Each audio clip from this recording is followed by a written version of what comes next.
The crack of a rifle shattered the dawn silence. Martha Wilson jolted awake, her heart hammering against her ribs as she reached for the shotgun beside her bed. Outside, the early morning light spilled across her failing ranch, the broken fence, line, the struggling cattle, the barn that leaked with every rainfall. But it wasn't the sorry state of her property that concerned her now. That gunshot had come from the north pasture, where no one had any business being.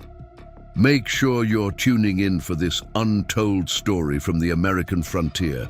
Before we jump back in, tell us where you're watching from. And if this story touches you, make sure you're subscribed, because tomorrow I've saved something extra special for you. The year was 1876, and West Texas showed no mercy to a widow trying to keep her land. Martha Wilson knew this better than most as she pulled her shawl tight around her shoulders and stepped onto the porch of her modest farmhouse. At 45, her hands were calloused from work that never ended, her face weathered by sun and worry. The Willow Creek Ranch had once been a dream she'd shared with her husband Thomas, before typhoid had claimed him 2 years prior, leaving her with a teenage daughter, mounting debts, and neighbors who circled like vultures, waiting for her inevitable failure. The drought had nearly broken them this past summer. Then the unexpected autumn floods had washed away half her fencing and drowned 3 calves. The bank in Copper Springs had given her until spring to make good on her payments. Martha knew what they were really saying: hold out through winter, and we'll take it all come April. Her daughter Emma appeared in the doorway behind her, sleep still clinging to her eyes. At 16, she was becoming a woman now, her brown hair falling in waves past her shoulders, her father's determined chin set in a way that reminded Martha too much of what she had lost. "Was that a gunshot?" Emma asked, her voice small against the vast Texas dawn. Martha nodded, already moving toward the rifle rack by the door. "Stay inside. Bolt the door behind me."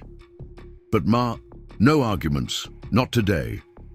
Martha checked the Winchester's chamber before stepping off the porch. It could be nothing, a hunter trespassing on her land, or it could be Randall Thornton's men.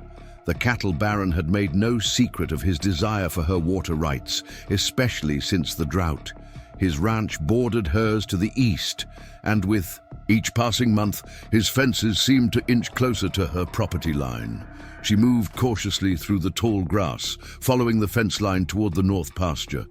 The air was cool, carrying the scent of mesquite and damp earth. Another day might have found her appreciating the beauty of the Texas sunrise, how it painted the rolling plains in shades of amber and gold.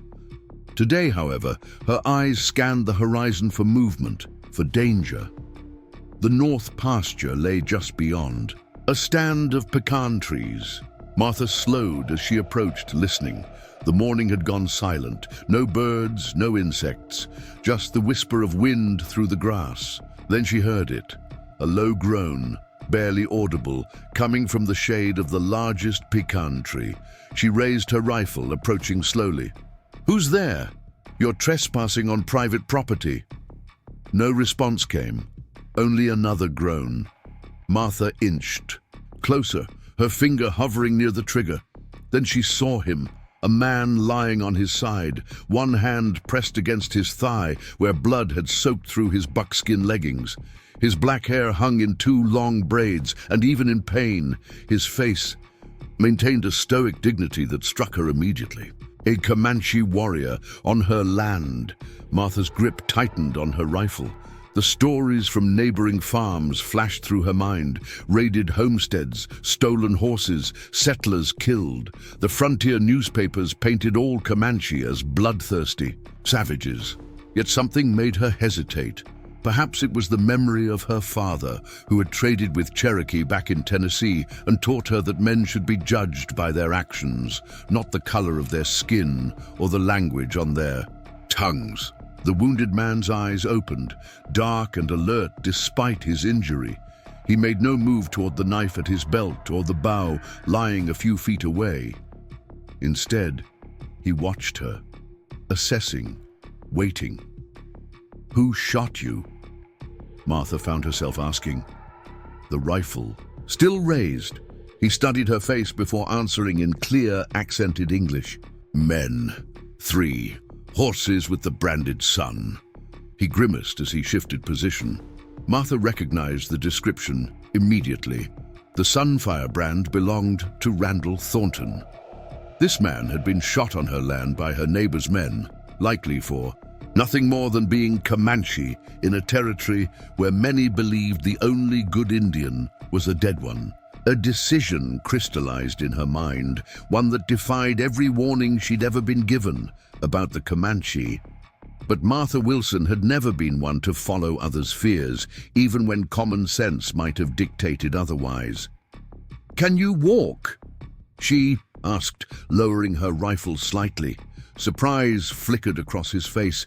He nodded once, then tried to stand, only to falter. Without thinking, Martha moved to his side, offering her shoulder for support. He hesitated, pride warring with necessity, before accepting her help. "My daughter is at the house," Martha said as they began the slow journey back. "Don't give her cause to fear you." "I am Swift Arrow," he replied, his voice strained but steady. "I do not harm those who offer help." The walk back to the farmhouse took 3 times longer than it should have. Twice they stopped when Swift Arrow needed to rest. His breathing labored, his leg leaving a trail of blood droplets in the dirt. Martha found herself studying him during these pauses, the intricate beadwork on his clothing, the ritual scars. On his chest, the weathered lines around his eyes that spoke of a life lived under the harsh Texas sun. By the time the farmhouse came into view, Emma had disregarded her mother's orders and stood waiting on the porch, her eyes widening at the sight of them. "Ma!" she called out, fear and confusion mingling in her voice. "What are you doing?" "Emma, go inside and clear off the kitchen table," Martha replied, her tone leaving no room for argument. "And bring my medicine box." The girl hesitated, her gaze fixed on Swift Arrow before disappearing into the house. Martha felt the Comanche warrior tense beside her. "Your daughter fears me," he observed. "She fears what she's been told to fear," Martha replied, "just as I'm sure your children are taught to fear women who look like me." A ghost of a smile touched his lips. "My son believes all white women have teeth like wolves." They reached the porch steps, and Martha helped him navigate them carefully. Inside, Emma had indeed cleared the kitchen table, but stood pressed against the far wall, watching with wide eyes as her mother helped Swift Arrow onto the wooden surface. "Emma, I need clean water and rags," Martha instructed, falling into the calm efficiency she'd learned from assisting Dr. Green in town. When Emma didn't move, Martha added more gently, "He's a man with a bullet in his leg, nothing more, nothing less." As Emma reluctantly gathered the requested items, Martha turned her attention to Swift Arrow's wound. The bullet had entered the meaty part of his thigh, missing the bone but causing significant bleeding. She cut away the buckskin around the wound with her kitchen shears. "The bullet needs to come out," she told him frankly. "It's going to hurt." Swift Arrow nodded, his face impassive. "I have known pain before." Martha cleaned the wound as best she could, then retrieved a small leather case from her medicine box, surgical tools given to her by Dr. Green after she'd helped him with a difficult childbirth last winter. She'd never imagined using them on her kitchen table, and certainly not on a Comanche warrior.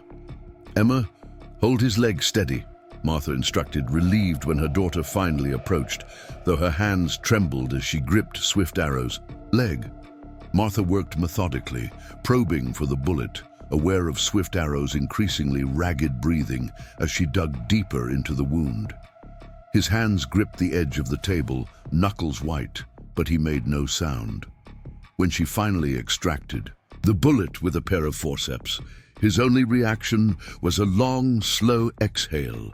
"You have done this before," he observed, as she began cleaning the wound again. "I've assisted our town doctor," Martha replied, threading a needle to stitch the wound closed. My husband used to say I should have been a physician, but that's not a path open to women like me.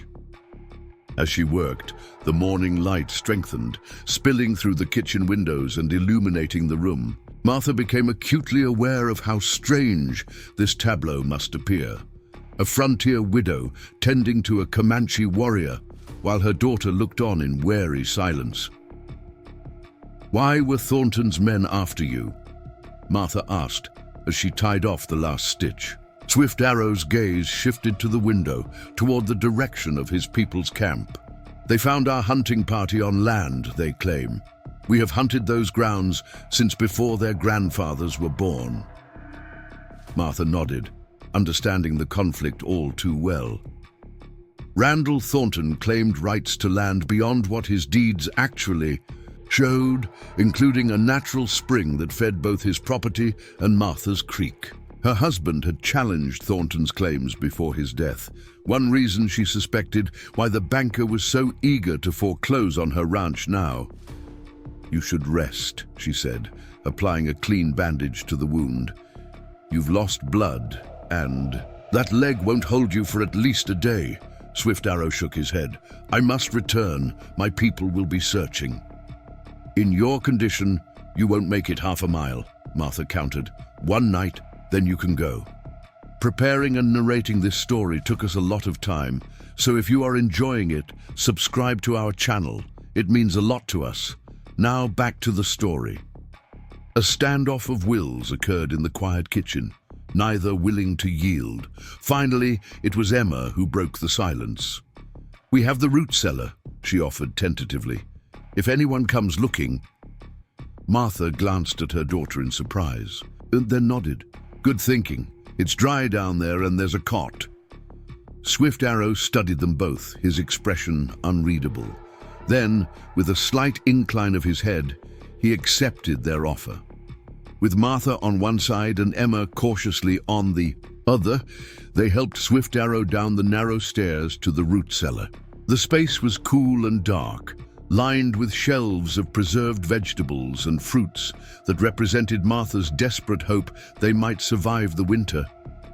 The cot in the corner was small but clean, and Swift Arrow lowered himself onto it with a barely concealed grimace. I will return at midday with food, Martha told him, lighting a lantern and placing it nearby. Try to rest. As she turned to leave, Swift Arrow spoke again. Why do you help me?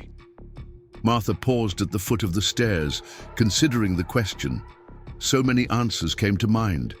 Her father's teachings, her own stubborn refusal to bow to prejudice, perhaps even the simple human instinct to aid someone in need. Because it's what I'd hoped someone would do for my daughter or me if we were wounded and alone, she finally replied. The morning proceeded with a forced normalcy that felt surreal to Martha. She milked the cow, gathered eggs, and mended a tear in Emma's dress, all while acutely aware of the wounded Comanche warrior hidden beneath her kitchen floor. Emma remained unnaturally quiet, her eyes darting occasionally to the root cellar door. He won't hurt us, Martha said finally, breaking the tense silence as they prepared a simple lunch. How can you be sure? Emma asked, voicing the fear she'd been holding since they'd brought Swift Arrow into their home. Martha considered her answer carefully. I can't be certain of anything in this life, Emma, but I believe there's a difference between caution and fear. Fear would have had me leave, him to die out there, or worse, finish what Thornton's men started. What if someone comes looking for him? What if it's the sheriff? Sheriff Mitchell does whatever Thornton tells him to do, Martha replied, her voice hardening. That's precisely why we need to keep this quiet. The sound of approaching horses interrupted their conversation. Martha moved quickly to the window, her heart sinking as she recognized the riders coming up the long drive to their house. Randall Thornton himself, flanked by two of his ranch hands. Emma, Martha said calmly, though her pulse raced, take this food down to our guest, then stay there with him. Don't make a sound until I come for you. Emma's eyes widened with fear, but she nodded, taking the plate and disappearing through the root cellar door.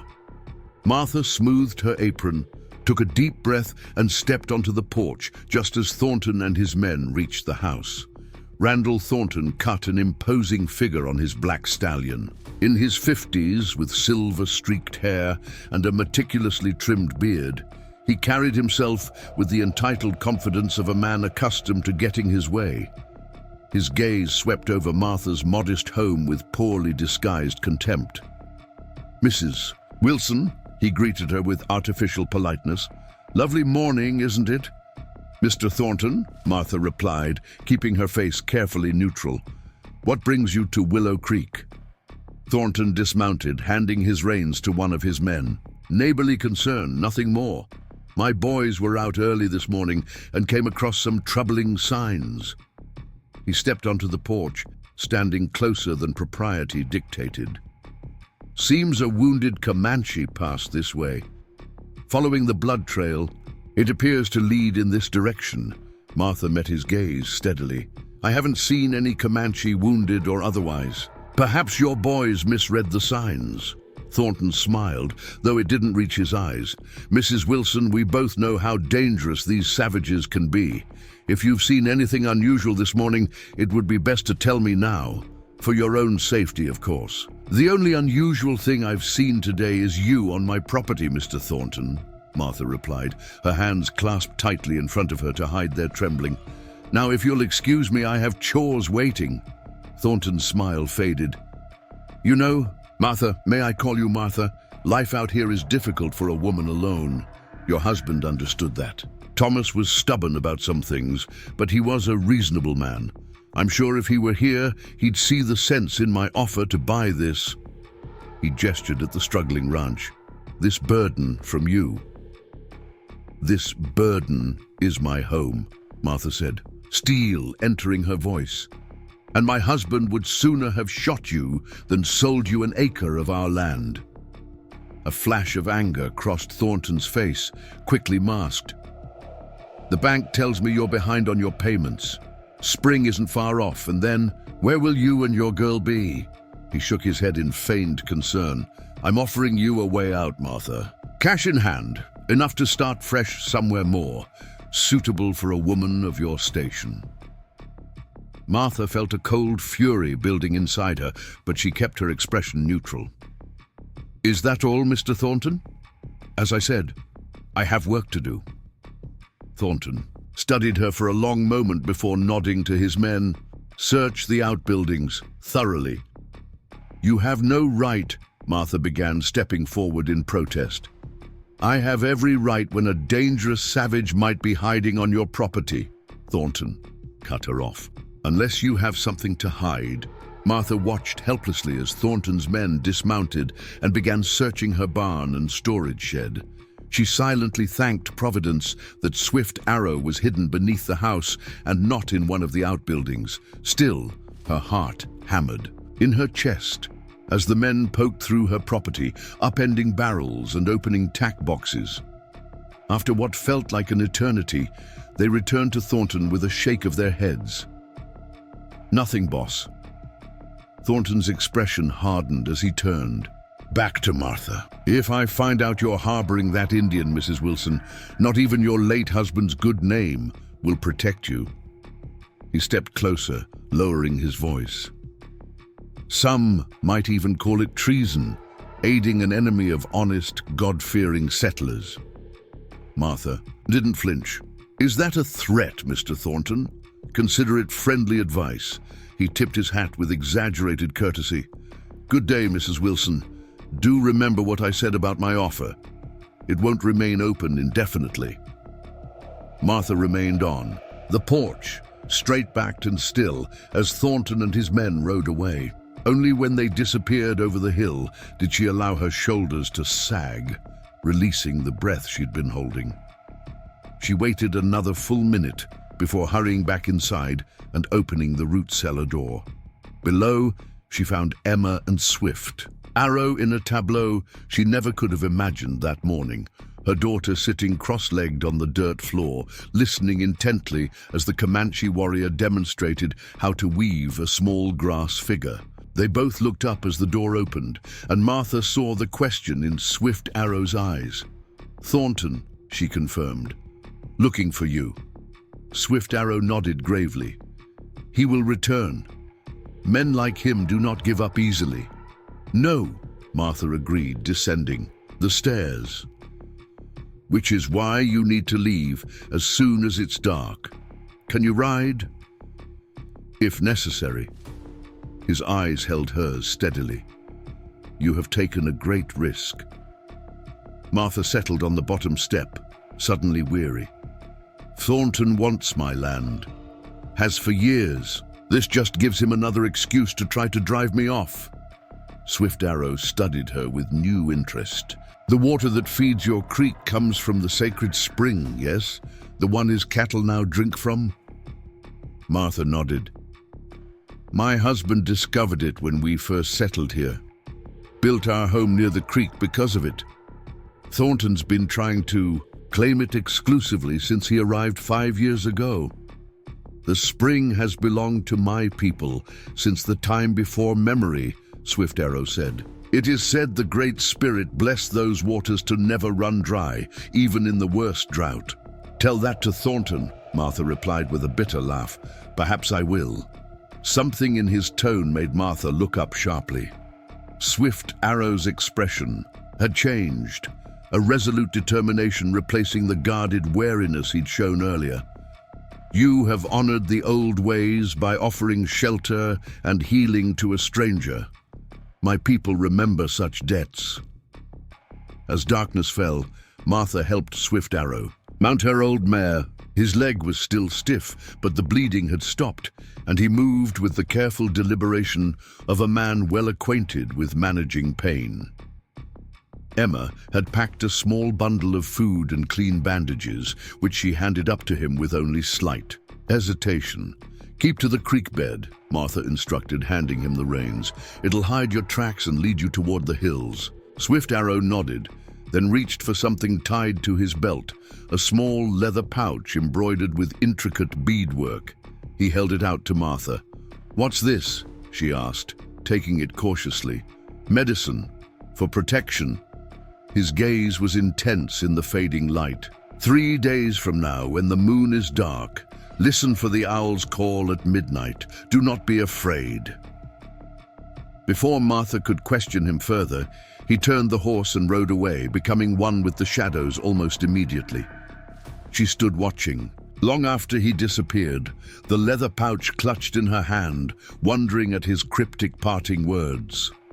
Later that night, as Martha lay awake listening to the familiar sounds of her struggling ranch, she couldn't shake the feeling that something significant had shifted in her world, like the first tremor before an earthquake, small but undeniable. Whatever came next, she sensed that her act of mercy had set in motion events beyond her control. She had no way of knowing that by dawn 3 days later, her life would be transformed forever.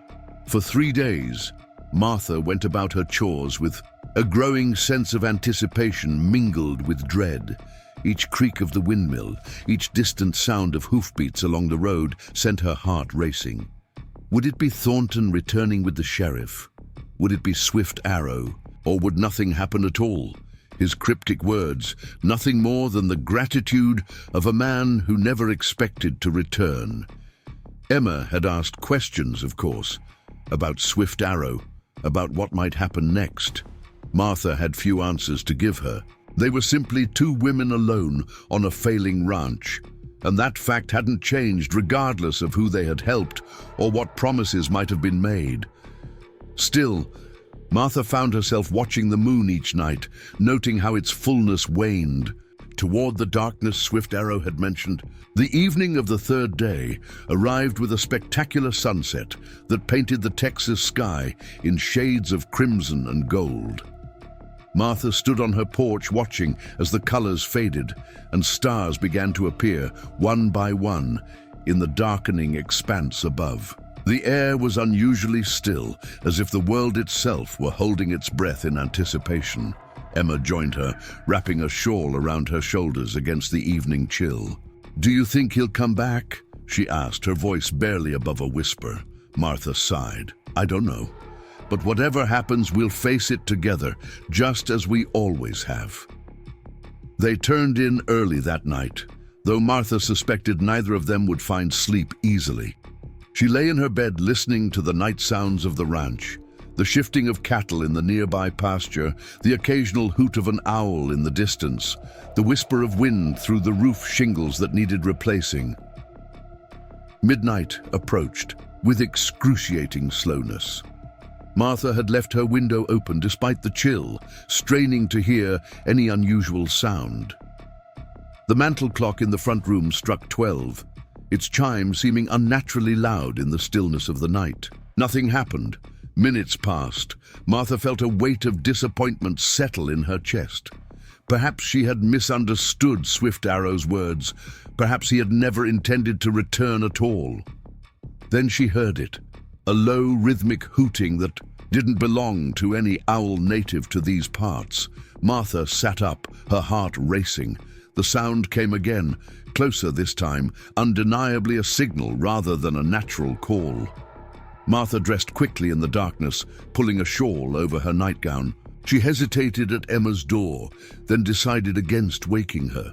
Whatever was happening outside, Martha would face it first. She stepped onto the porch with a lantern in hand, raising it to illuminate the yard. At first, she saw nothing but shadows. Then movement caught her eye, a figure emerging from the darkness near the barn. Not just one figure, she realized, with a jolt, but several. Men on horseback moving silently toward her home. Martha's fingers tightened around the rifle she'd brought with her. Had Thornton chosen midnight for his return? Or was this something else entirely? The lead rider came into the circle of lantern light, and Martha felt her breath catch. It was Swift Arrow, but transformed.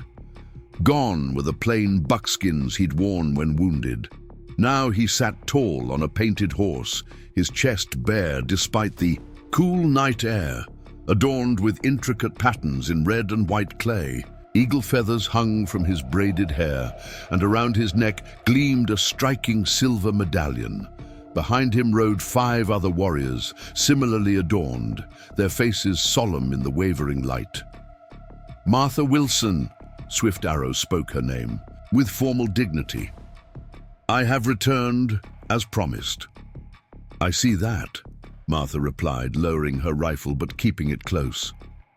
Though you might have chosen a less startling hour for social calls. Something like amusement flickered in Swift Arrow's eyes, but his demeanor remained ceremonial. We come to honor a debt. You gave shelter when others would have given death.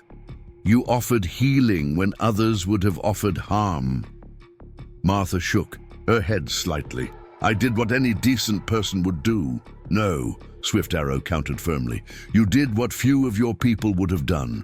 The elders have spoken. The debt must be honored. He made a gesture, and one of the warriors behind him dismounted, approaching with something wrapped in a deerskin bundle. Swift Arrow took it and extended it toward Martha. The first gift, he announced. Knowledge. Martha set her rifle against the porch rail and approached cautiously. She unwrapped the bundle to find a stack of papers covered with strange markings and diagrams she didn't recognize, along with what appeared to be a map. I don't understand, she admitted, looking up at Swift Arrow. It shows the hidden paths of water beneath your land, he explained. Where to dig, how deep. The spring that feeds your creek is but one voice in a chorus. There are others waiting to be found. Martha stared at the papers with new understanding. Water rights were everything in this part of Texas. If there were additional springs or wells that could be tapped on her property. My grandfather's father was a water finder, Swift Arrow continued. He taught his sons how to read the land, how to sense the water flowing beneath. These maps have never been shared with settlers before. Why now? Martha asked. Why me?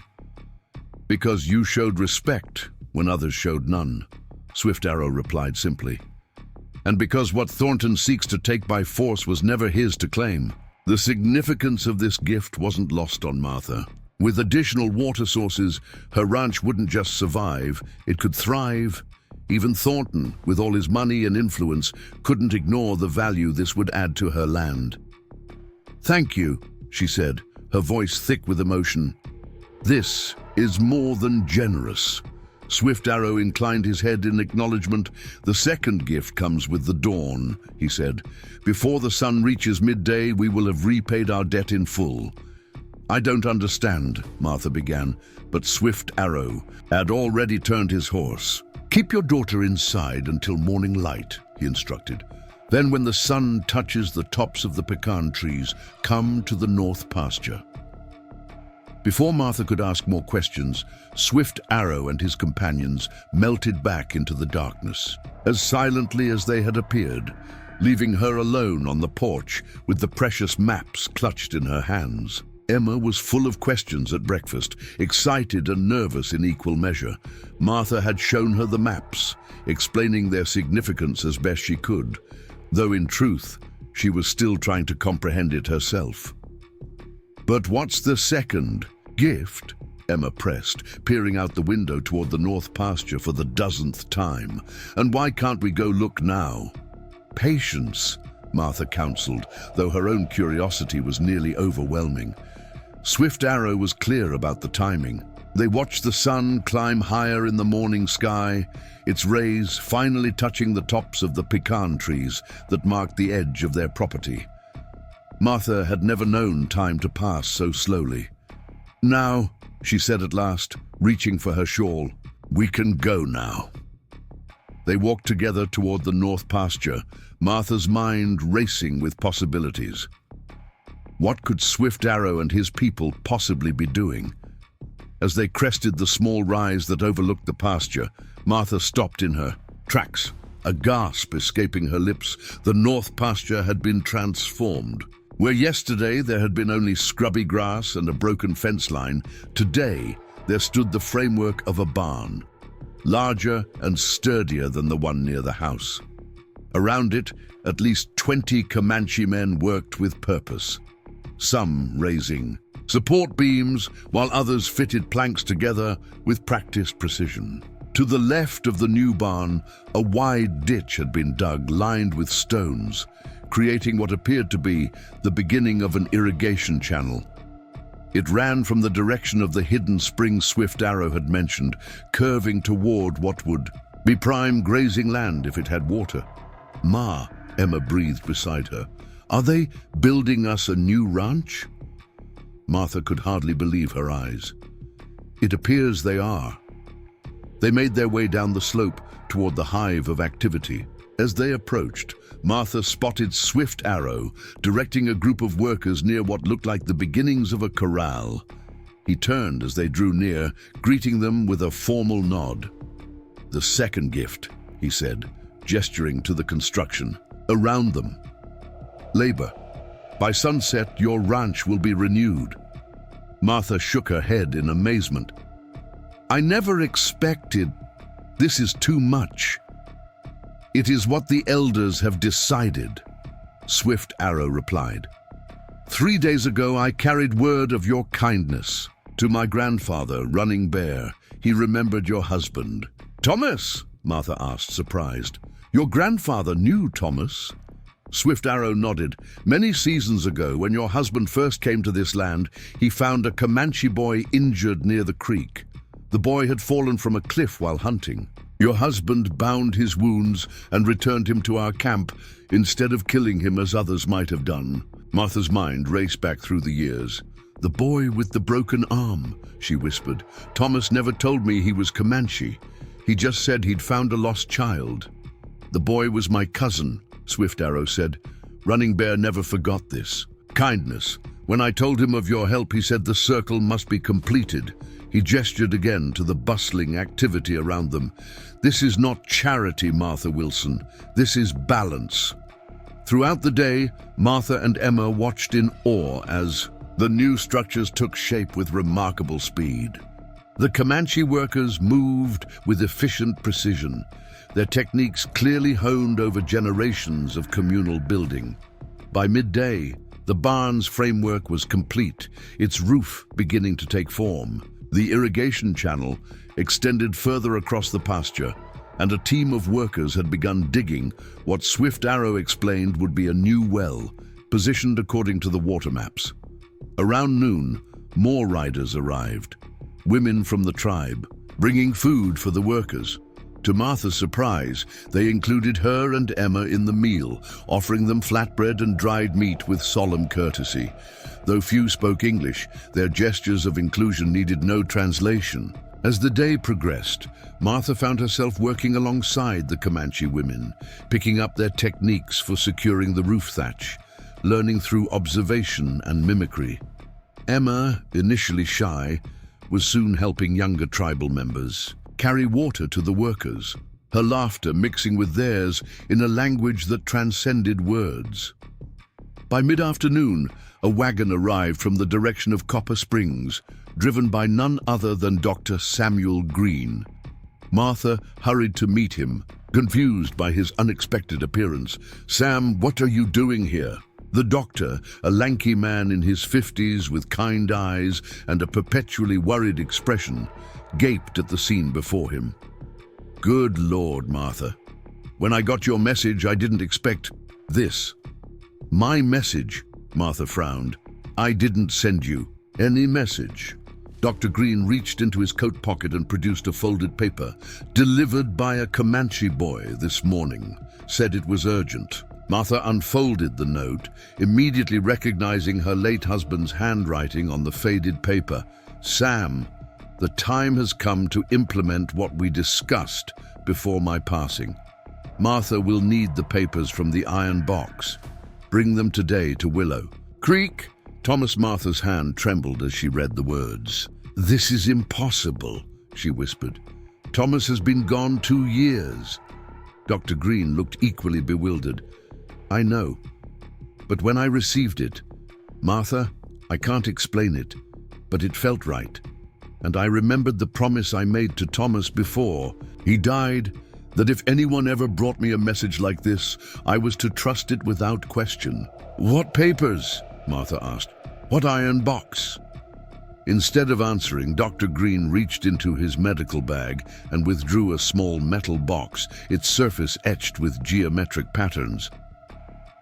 "Thomas left this in my safekeeping. Said a day might come when you would need what's inside, but it wasn't to be opened until then." Martha took the box, turning it over in her hands.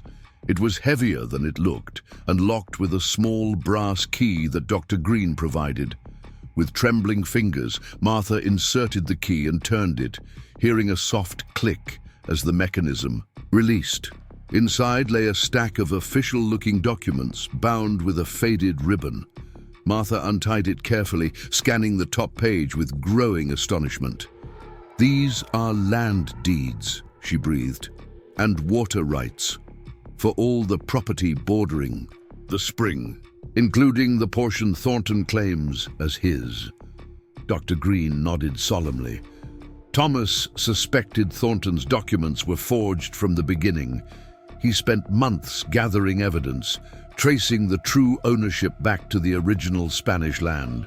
Grants, he found that Thornton's deeds had been falsified, dates changed, boundaries altered. "Why didn't he tell me?" Martha asked, still stunned by the revelation. He was building the case methodically, ensuring everything was legally sound before confronting Thornton. Then his illness came so suddenly. Dr. Green shook his head sadly. His last request to me was to keep these documents safe until they were needed. He said, "When the time is right, Martha will know."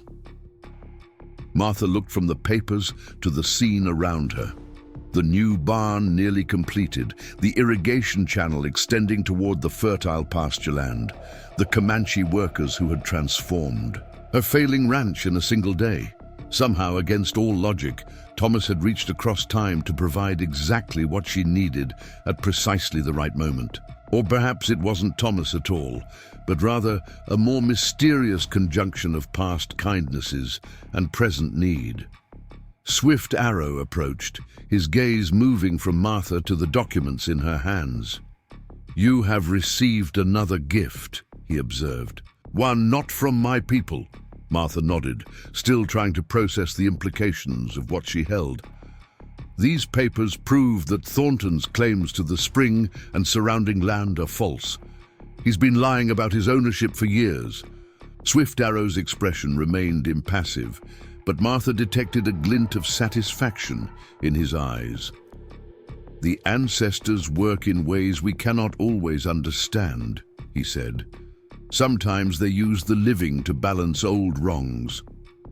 As evening approached, the transformation of Willow Creek Ranch was nothing short of miraculous. The new barn stood complete, its sturdy frame promising years of reliable service. The irrigation channel ran from the spring across the north pasture, already bringing life-giving water to land that had been too dry to support much grazing.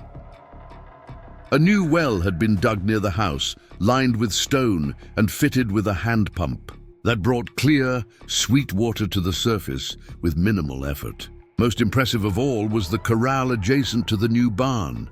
Inside, it milled a dozen horses, fine, strong animals that would have cost Martha a year's profits if she'd purchased them in Copper Springs. The third gift, Swift Arrow explained, as they stood watching the horses. Life. A ranch needs strong horses to thrive. Martha was overwhelmed by the generosity, the scale of transformation, the sheer impossibility of what had been accomplished in a single day. "I don't know how to thank you," she said, her voice thick with emotion.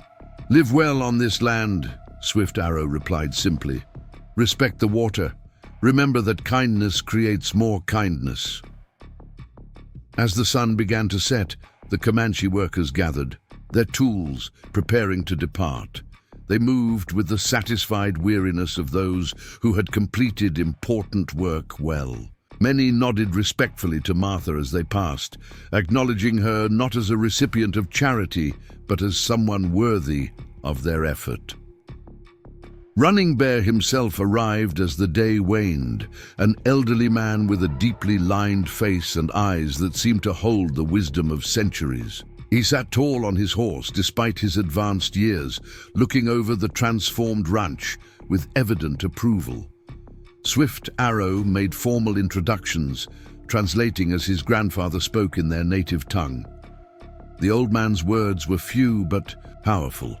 He spoke of circles completed, of balance restored, of respect repaid with respect.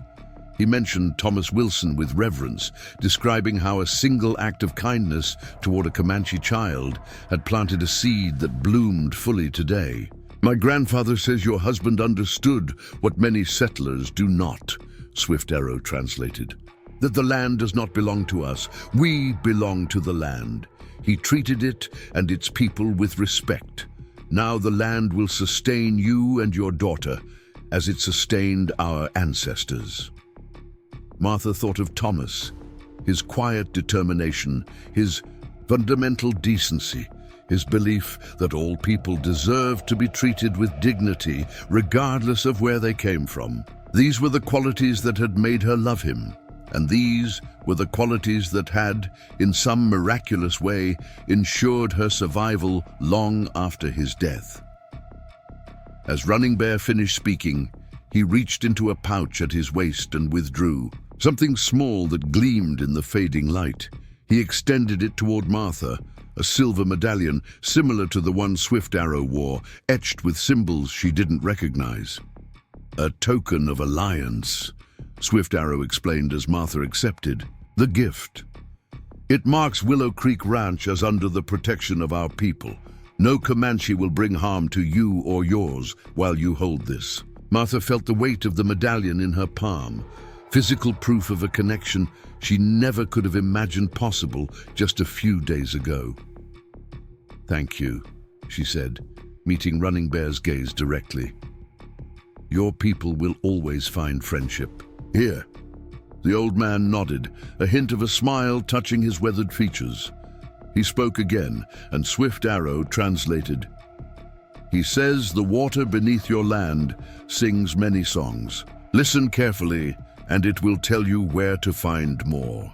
With these words, Running Bear turned his horse and began the journey back to his people's camp. The other Comanche workers followed, a procession of riders disappearing into the gathering. Dusk. Swift Arrow was the last to leave, pausing before Martha and Emma. "What you have been given today is not just wood and water and horses," he said. "It is a new beginning. Use it wisely." Emma, who had observed the day's events with wide-eyed wonder, suddenly stepped forward. "Will we see you again?" she asked. "Swift Arrow." The Comanche warrior studied her for a moment, then nodded. "The seasons change, but the land remains. Our paths will cross again." With that, he turned his horse and rode after his people, his silhouette merging with the shadows as night claimed the Texas landscape. Martha and Emma stood together in the yard of their transformed ranch, watching until the last rider disappeared from view. The night was peaceful, filled with the soft nickering of their new horses, the gentle splash of water flowing through the irrigation channel, the creak of fresh timber settling in the new barn. "Ma," Emma said quietly, "what happens tomorrow?" Martha wrapped an arm around her daughter's shoulders, drawing her close. "Tomorrow we begin again," she replied. "We plant and we build and we grow. We honor the gifts we've been given by making the most of them." They turned toward their modest home, which now stood at the center of a ranch reborn. Martha felt a lightness in her heart that had been absent for too long, not just hope, but certainty. Willow Creek Ranch would survive. She and Emma would thrive here. And somewhere, perhaps, Thomas was smiling. The confrontation with Thornton would come. She knew this as surely as she knew the sun would rise tomorrow. The deeds in Dr. Green's iron box would play their part in that reckoning. But for tonight, Martha Wilson allowed herself to simply feel gratitude for this incredible turn of fortune, this balance restored. As she drifted off to sleep that night, Martha's dreams were filled with flowing water, rivers and springs and wells bursting forth from the Texas earth, bringing life to everything they touched. In her dream, Thomas stood beside a hidden spring, smiling in that quiet way of his, while Swift Arrow and Running Bear gathered at the water's edge. No words were spoken, but understanding flowed between them like the water itself, clear, essential, eternal. Martha awoke the next morning to the sound of horses in the new corral and birdsong from the pecan trees. For the first time in years, the day ahead felt full of promise rather than struggle. She dressed quickly and stepped onto her porch just as the sun crested the eastern horizon, bathing Willow Creek Ranch in golden light. To the north, the new barn gleamed. To the west, the irrigation channel carried water to fields that would soon flourish. And approaching from the south, kicking up dust along the road, came a familiar sight. Randall Thornton and his men, no doubt having heard rumors of unusual activity at the Wilson place. Martha Wilson straightened her shoulders and touched the silver medallion now hanging around her neck. Let him come, she thought. The land remembers kindness, and so do its people. She was ready. The sound of hoofbeats grew louder as Thornton's party approached. Martha remained on her porch, watching their progress with a calm that would have been impossible just days before. Emma joined her, standing straight and tall beside her mother. "Should I get your rifle?" Emma asked quietly. Martha shook her. "Hedi, not today. Today we stand our ground with words and truth."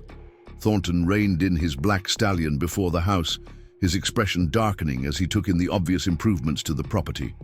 His gaze moved from the new well pump in the yard to the distant barn, his jaw tightening visibly. "Mrs. Wilson," he greeted her, his forced politeness barely masking his anger. "I see you've been busy." "Good morning, Mr. Thornton," Martha replied evenly. "What brings you to Willow Creek so early?" Thornton dismounted, handing his reins to one of his ranch hands. "Interesting reports from town. Dr. Green was seen heading this way yesterday with quite a sense of urgency, and several people claim to have spotted Indians in the area. His eyes narrowed. Care to explain what's going on? Martha descended the porch steps to stand before him, no longer intimidated by his presence. Friends came to help with some improvements to the ranch. As you can see, their work was quite comprehensive. Friends, Thornton's voice dripped with skepticism. You expect me to believe you suddenly acquired the resources for all this? A woman whose ranch was failing days ago. I've had unexpected good fortune, Martha replied.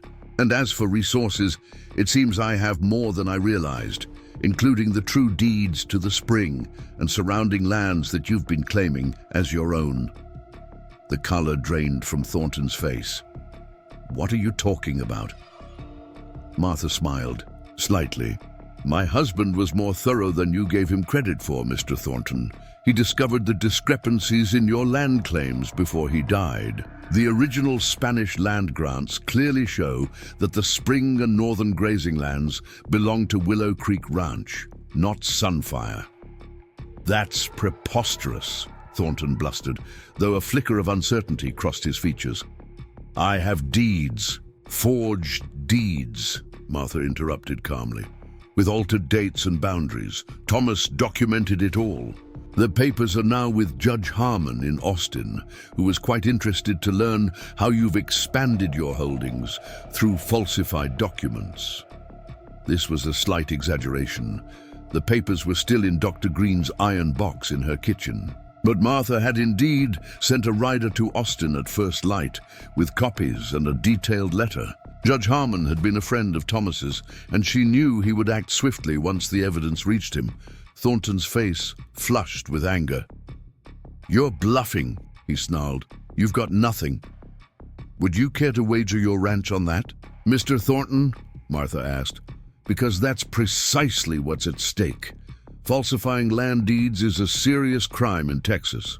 Judge Harmon mentioned something about possible prison time when we corresponded earlier this year.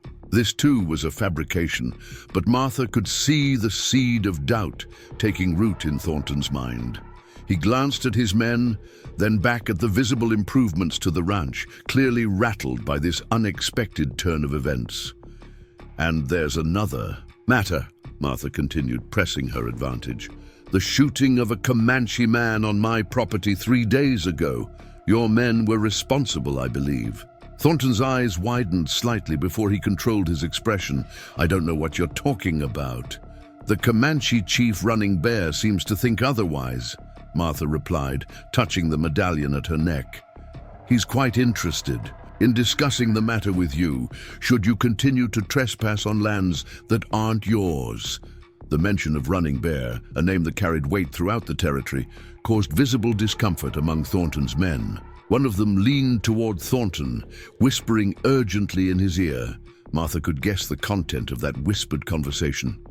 Rumors of the day's events had undoubtedly spread already. The presence of so many Comanche working openly on her ranch would have been noticed, discussed, speculated upon. In a land where relations between settlers and tribes were fraught with tension and violence, the sight of Willow Creek Ranch being rebuilt by Comanche hands would be interpreted in many ways, few of them comfortable for men like Thornton. Thornton straightened in his saddle, his expression hardening as he attempted to regain control of the situation. This isn't over, Martha, he said, his use of her first name deliberate, an attempt to reassert familiarity and dominance. You're right about that, Mr. Thornton, Martha agreed, emphasizing his formal title. But how it ends depends entirely on your next actions. Return to your ranch, stay on your legitimate property, leave Willow Creek and the spring alone. Do that, and perhaps Judge Harmon might be persuaded to focus on the boundary dispute rather than the criminal aspects of your creative approach to land acquisition. For a long moment, Thornton sat rigid in his saddle, fury evident in every line of his body. Then, without another word, he wheeled his horse around and galloped away, his men hurrying to follow. Emma stepped forward to stand beside her mother as they watched the dust settle on the departing riders. Will he really leave us alone now? Martha sighed. For a while, perhaps. Men like Thornton don't surrender easily. But we've bought ourselves time and a stronger position. She glanced down at her daughter with a smile. And we have friends now that he doesn't. They turned back toward their home, which somehow looked different in the morning light, not just because of the physical improvements surrounding it, but because they stood on firmer ground, both literally and figuratively. The land beneath. Their feet was undeniably theirs, the water flowing through it a birthright rather than a tenuous claim.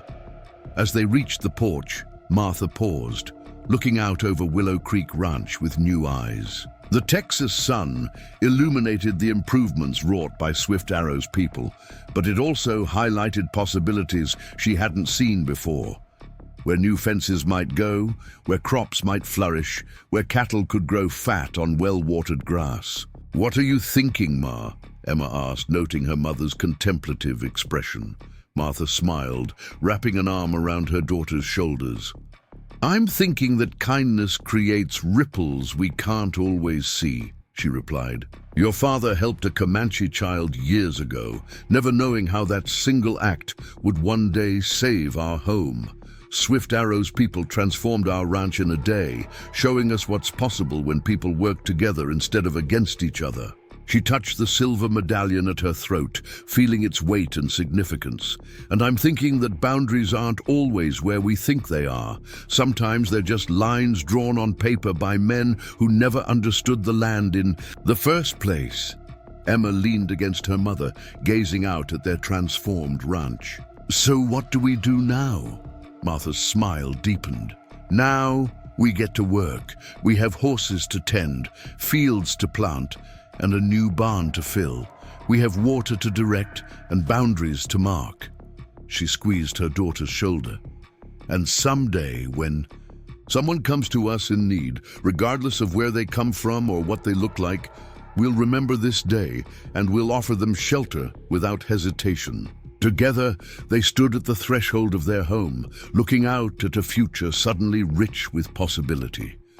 Behind them lay the shadows of struggle and loss. Before them stretched a path illuminated by unexpected friendship and restored balance. Martha Wilson had offered shelter to a wounded Comanche, never imagining that by dawn, his tribe would build her a new ranch. But perhaps the true gift wasn't in the structures they had raised or the horses they had provided. Perhaps it was in the bridges they had built between worlds that had seemed impossibly distant, bridges strong enough to withstand the Thorntons of the world and all their petty machinations. As Martha and Emma turned to enter their house and begin this new chapter, a lone eagle soared overhead, its shadow briefly touching the sun-drenched yard of Willow Creek Ranch. Martha glanced up, remembering Swift Arrow's words. The land remembers kindness. And so, it seemed, did its people. Spring arrived at Willow Creek Ranch, with a riot of wildflowers carpeting the previously barren pastures. The land seemed to exhale after the long winter, stretching toward the sun with renewed vigor. Martha Wilson stood at the edge of the north field, watching as her cattle, twice the number she'd had 6 months ago, grazed contentedly on grass made lush by the irrigation systems that now crisscrossed her property. Emma rode alongside the herd on one of the painted horses gifted by Swift Arrow's people, her riding skills having improved dramatically over the winter months. At 16, she sat tall in the saddle, her confident handling of the spirited mare, a testament to how much she had grown since that fateful day when a wounded Comanche warrior had changed their lives. The transformation of Willow Creek Ranch had become something of a local legend in Copper Springs. Speculation ran wild about how a widow and her daughter had managed to not only save their failing property, but turn it into one of the most prosperous ranches in the county. Some whispered about buried treasure, others about mysterious benefactors from back east. Few guessed the truth, though the silver medallion Martha wore openly around her neck might have offered a clue to those willing to look beyond their prejudices.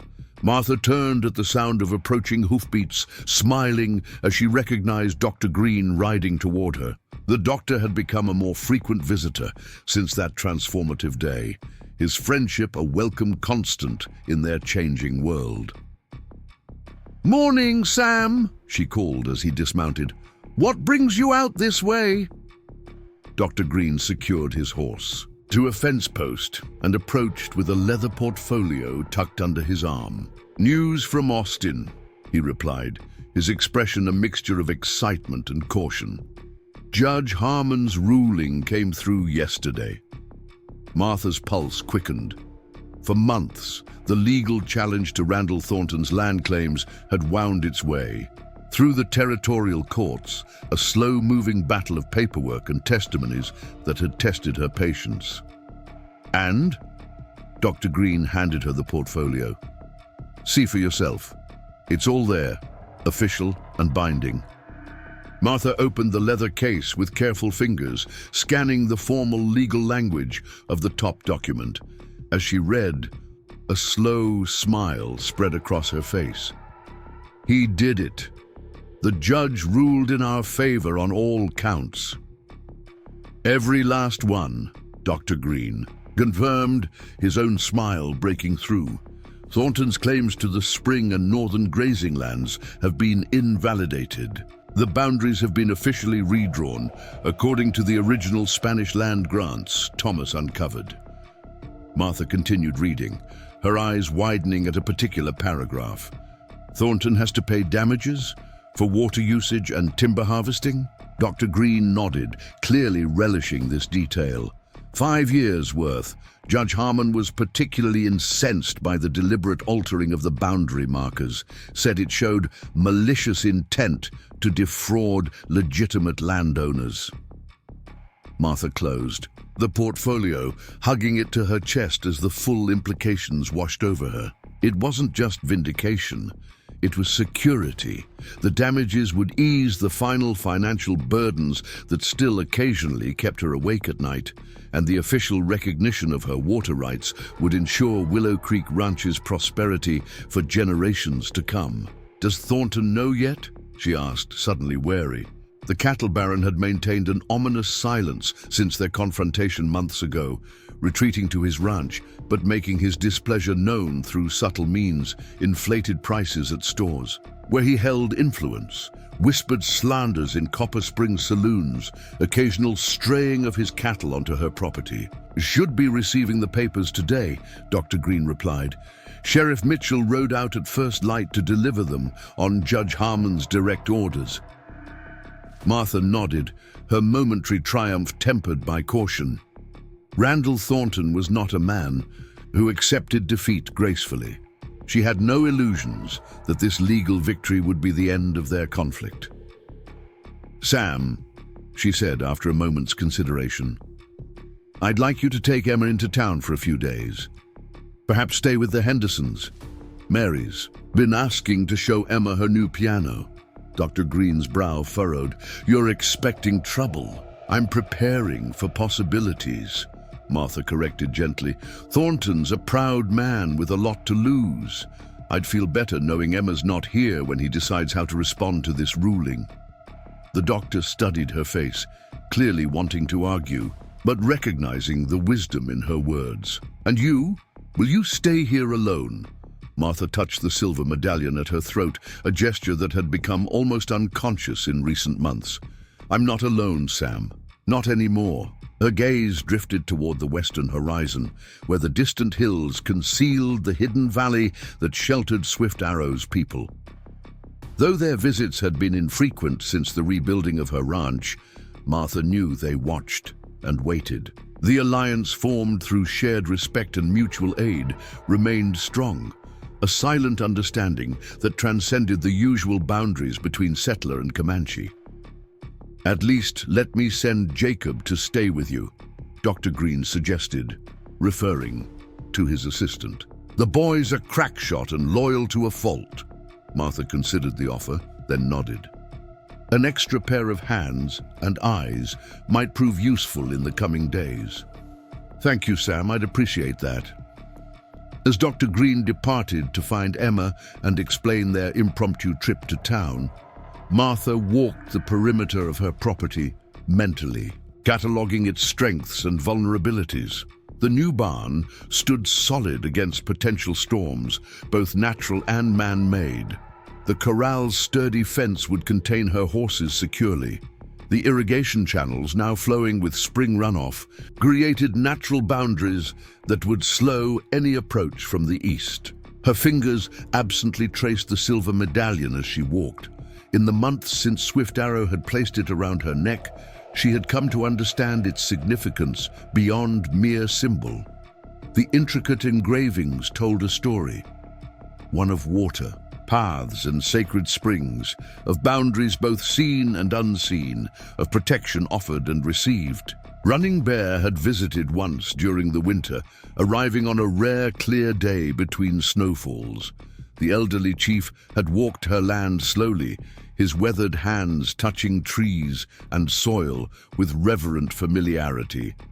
Through Swift Arrow's translation, he had shared knowledge that no settler had ever been privy to, the ancient names for landmarks Martha passed daily, the patterns of wildlife migration that would bring game in different seasons, the signs that foretold weather changes days. Before they arrived, most precious of all had been his stories of the water beneath her land, how it connected to rivers and aquifers miles away, how it had shaped the movement of his people for generations before any settler had claimed ownership with paper deeds. The water maps Swift Arrow had given her proved remarkably accurate. They had successfully dug 3 new wells in locations that no geologist would have identified, each tapping into sweet, clear water that transformed previously marginal sections of her ranch into productive land. Martha completed her circuit of the property as the sun began its westward descent. Emma had already departed with Dr. Green, their wagon disappearing down the road toward Copper Springs with promises to return in a few days once the initial reaction to the judge's ruling had passed. Jacob would arrive by nightfall, bringing news of Thornton's response to his legal defeat. As darkness gathered, Martha lit lamps throughout the house, creating pools of welcoming light visible from a distance. If trouble was coming, she would not cower in shadows. The Winchester rifle stood loaded by the door, and she had positioned her husband's old shotgun near the kitchen window that overlooked the approach from Thornton's direction. She was setting a pot of coffee to boil when the sound of a horse approaching at a brisk trot drew her attention. Peering through the window, she recognized Jacob's slight form and relaxed marginally. The young man dismounted quickly, his usual cheerful demeanor replaced by obvious tension. Martha met him at the door, noting the way his eyes darted repeatedly toward the eastern horizon. "Evening, Mrs. Wilson," he greeted her, removing his hat. "Doc Green sent me with supplies and instructions to keep an eye on things for a few days." "Thank you for coming, Jacob," Martha replied, gesturing him inside. "I've prepared the spare room for you. Any news from town?" Jacob set down his saddlebags and medical kit. As Dr. Green's assistant, he was never without basic medical supplies. Before entering, Thornton got the papers mid-morning. Folks say he read them right there on the street, turned white as a sheet, then red as a beet, tore them up and stomped into the saloon. He hesitated, clearly uncomfortable with the next part. "He was still there when we left, drinking heavy and talking loud about you, ma'am." Martha nodded, unsurprised. "Threats?" "Not directly," Jacob replied, accepting the cup of coffee she offered. "More like promises that this wasn't over." Sheriff Mitchell tried to calm him down, but you know how those two are thick as thieves. Indeed, Martha knew all too well the alliance between Copper Springs law enforcement and its wealthiest resident. Sheriff Mitchell had been in Thornton's pocket for years, conveniently overlooking the cattle baron's more questionable activities, while zealously pursuing any who crossed him. "Did you see anyone following you on the ride out?" she asked, moving to check the window again. Jacob shook his head. "Road was clear, but..." He hesitated. "Go on," Martha encouraged him. "There's talk that Thornton's brought in new men, not regular ranch hands. Hard men from down San Antonio way. Been keeping them out at his place, away from town." This was troubling news. Hired guns would change the nature of any confrontation, raising the stakes from intimidation to potential bloodshed. Martha considered sending Jacob to alert Swift, Arrow's people, but decided against it. The young man would be more valuable here, and she had other means of communication with her Comanche allies if needed. "We'll keep watch through the night," she decided. 2-hour shifts. I'll take first watch. You get some rest. The night passed uneventfully, each taking their turn at vigilance while the other dozed fitfully. Dawn broke over Willow Creek Ranch. In a spectacular array of pinks and golds, the spring air crisp and sweet with the scent of wildflowers. Martha stepped onto her porch, stretching muscles stiff from tension and interrupted sleep, and surveyed her land in the growing light. All seemed peaceful. Cattle grazed in the distance, birds called from the pecan trees, and the irrigation channels glinted silver as they carried precious water to thirsty fields. For a moment, Martha allowed herself to hope that perhaps Thornton would accept his defeat, however grudgingly, and leave them in peace. That hope shattered with the distant sound of multiple riders approaching from the east. "Jacob," she called sharply, returning inside to grab her rifle. The young man appeared instantly, his own gun already in hand. He'd clearly heard the approaching horses as well. They positioned themselves on the porch, Martha standing tall, while Jacob crouched behind the railing for better cover. As the riders came into view, Martha counted 6 men, Thornton himself in the lead, flanked by Sheriff Mitchell and 4 strangers whose hard faces and well-worn weapons marked them as the hired guns Jacob had mentioned. Martha felt a cold knot form in her stomach. This was no casual intimidation. Thornton had come prepared for violence. The riders halted about 20 yards from the house. Thornton sat straighter in his saddle, surveying the ranch with poorly concealed envy and resentment. His gaze lingered on the new barn, the thriving fields, the healthy cattle, all evidence of Martha's success, despite his attempts to ruin her. "Martha Wilson," he called, his voice carrying an edge of forced joviality that only heightened its menace. "Fine morning for a neighborly visit, wouldn't you say?" "State your business, Thornton," Martha replied coldly, making no pretense of hospitality. "This is private property." Thornton's smile tightened. "Now that's the very matter I've come to discuss. This misunderstanding about property lines and water rights." "There's no misunderstanding," Martha countered. "Judge Harmon's ruling was quite clear. The spring and northern grazing lands belong to Willow Creek Ranch, as they always have. Your claims were fraudulent." Sheriff Mitchell shifted uncomfortably, in his saddle, avoiding Martha's gaze. The 4 strangers remained impassive, their eyes constantly scanning the property with professional assessment. "Courts can make mistakes," Thornton said dismissively. "Paperwork gets lost. Testimonies change." His implication was clear. He intended to challenge the ruling by any means necessary, legal or otherwise. Martha stood her ground. "The ruling stands, Thornton. You lost. Accept it with what little dignity you have left and ride away." Thornton's false pleasantness evaporated, his face hardening into the true expression of the bully he was. "I built Sunfire Ranch from nothing, woman. I won't let some judge in Austin or a stubborn widow take what's mine." "It was never yours," Martha replied steadily. "You built your ranch on lies and intimidation. Those days are over." Thornton's face flushed with anger. "I'm giving you one chance, Martha. One opportunity to be reasonable. Sell Willow Creek to me, all of it, for a fair price. Take your girl and go back east where you belong. This is no place for a woman alone." Martha almost laughed at the absurdity of his offer. "I'm not alone, Thornton, and Willow Creek isn't for sale. Not to you, not to anyone." "Then you leave me no choice," Thornton growled, nodding to the 4 hired guns. "I tried to be civilized. About this."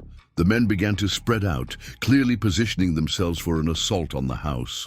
Sheriff Mitchell looked increasingly uncomfortable, but made no move to intervene. Martha raised her rifle. Beside her, Jacob did the same. "This is your last warning, Thornton. Leave now or face the consequences." Thornton smirked, clearly unimpressed by the defense presented by a woman and a doctor's young assistant against 6 armed men. "You're outnumbered, Martha. Be sensible." "Count again," came a voice from the side of the house. All heads turned to see Swift Arrow emerge from the shadows of the pecan grove, bow drawn and arrow nocked. He was not alone. Round the perimeter of the yard, at least a dozen Comanche warriors materialized as if springing from the earth itself, each armed and focused intently on Thornton's party. Martha felt a surge of relief, though she kept her expression neutral. She hadn't sent for them, hadn't needed to. Somehow, they had known. Thornton's confidence faltered visibly. His hired guns tensed, hands moving toward weapons, but even they recognized the disadvantage of their position. Sheriff Mitchell had gone pale, his hand deliberately away from his gun. "This doesn't concern these savages," Thornton spat, his voice less certain now. "This is between settlers, white folks." Swift Arrow stepped forward, his presence commanding despite being outnumbered by the mounted men. "Martha Wilson stands under the protection of my people," he stated clearly, his English precise and deliberate. "The water that feeds this land has been sacred to us since before your grandfathers were born. We recognize her right to live here because she has shown respect where you have shown only greed." The silver medallion at Martha's throat seemed to warm against her skin as Swift Arrow spoke. She remembered Running Bear's words about it marking Willow Creek Ranch as under Comanche protection. It appeared that promise was being honored in full. Thornton's face contorted with a mixture of rage and disbelief. "You're siding with Indians against your own kind, Martha. Have you lost your mind?" "I'm siding with justice," Martha replied simply. "Something you've never understood." A tense silence fell over the standoff, broken only by the snorting of nervous horses and the distant call of a hawk circling overhead. Martha kept her rifle steady, aware that the next moments would determine much about her future at Willow Creek. It was Sheriff Mitchell who finally broke the impasse, clearing his throat nervously. "Mr. Thornton, sir, perhaps we ought to reconsider our approach here." The judge's ruling was mighty specific about trespassing violations. The sheriff's unexpected voice of caution clearly surprised Thornton, who turned to glare at his longtime ally. "Since when are you concerned with legal niceties, Mitchell?" The sheriff fidgeted under his employer's scrutiny. "Judge Harmon sent telegrams to the governor about this case, sir. There's talk of a federal marshal being dispatched to ensure the ruling is enforced. I can't be party to what you seem to be suggesting here." Martha concealed her surprise at this revelation. It seemed the judge had anticipated Thornton's resistance and taken precautions accordingly. Or perhaps he simply knew too well the corruption of local law enforcement and had wisely involved higher authorities. Thornton looked from the sheriff to the surrounding Comanche warriors, the calculation visible on his face as he assessed his deteriorating position. His hired guns might be experienced, but even they would not favor an open conflict against superior numbers, especially with the threat of federal intervention looming. "This isn't over, Martha," Thornton finally growled, the threat clear in his voice despite his tactical retreat. "Yes, Randall, it is," Martha replied, using his first name deliberately to emphasize her point. "You've lost the land, you've lost the water rights, and now you're losing what little reputation you had left. Right away while you still can, before that federal marshal arrives to investigate exactly how you acquired your holdings in the first place." The implication that his fraudulent practices might extend beyond the boundaries disputed with Willow Creek struck home. Thornton's expression flickered with the first hint of genuine fear Martha had ever seen in him. Without another word, he wheeled his horse around and kicked it into a gallop, not even waiting to see if his men followed. The hired guns exchanged glances before turning to follow their employer, clearly relieved to avoid a confrontation with the Comanche warriors.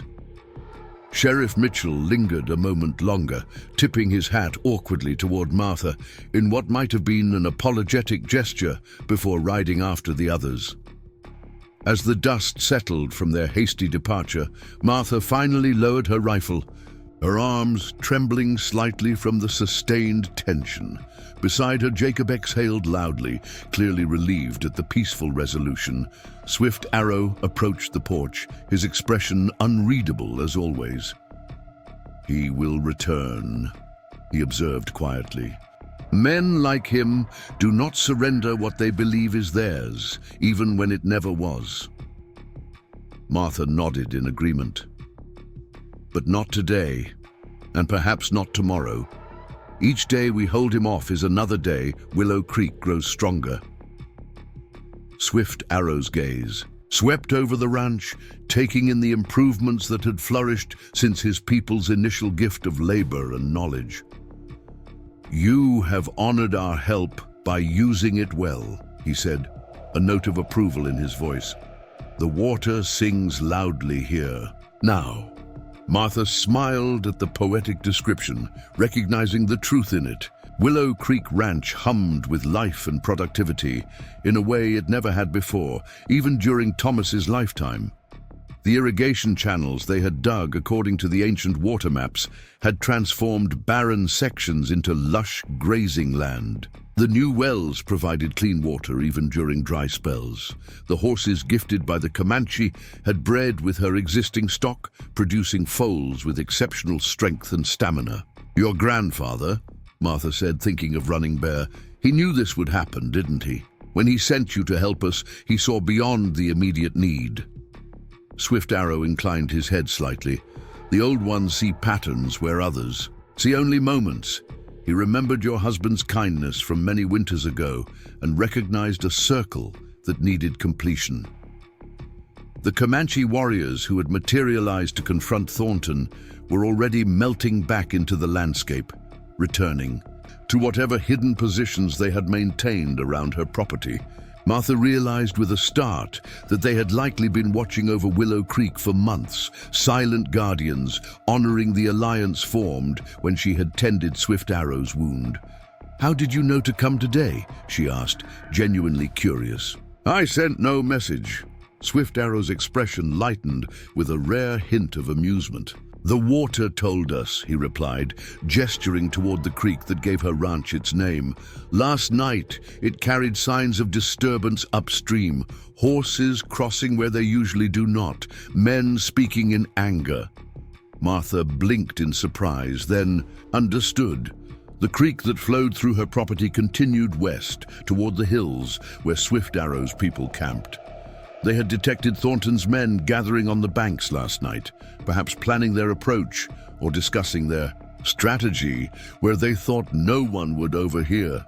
"Thank you," she said simply, knowing that elaborate expressions of gratitude were unnecessary between them now. Their relationship had evolved beyond formal debt and repayment into something more organic, mutual respect and alliance against common threats. Swift Arrow nodded once, then turned to leave. As he reached the edge of the yard, he paused, looking back at Martha with an intensity that held her in place. "When the moon is full again," he said, "Running Bear wishes to speak with you about the future of this land. There are things he would share before he joins the ancestors." Martha felt a pang at the implication that the elderly chief's health was failing. "I would be honored to speak with him," she replied sincerely. With a final nod, Swift Arrow disappeared into the landscape, his ability to move unseen, a reminder of how deeply his people understood and belonged to this territory that settlers like Martha claimed to own. Jacob stared after him in undisguised amazement. "Mrs. Wilson," he said slowly, "I've lived in Texas all my life, and I've never seen anything like what just happened here." Martha smiled, returning her rifle to its place by the door. "Neither had I, Jacob, until a wounded Comanche warrior showed me that the boundaries we think are fixed are often the most fluid of all." The young man shook his head, clearly struggling to reconcile what he'd witnessed with the stories and prejudices that shaped most settlers' views of the Comanche. "Dr. Green said something had changed out here, but I never imagined—" "Few do," Martha replied gently.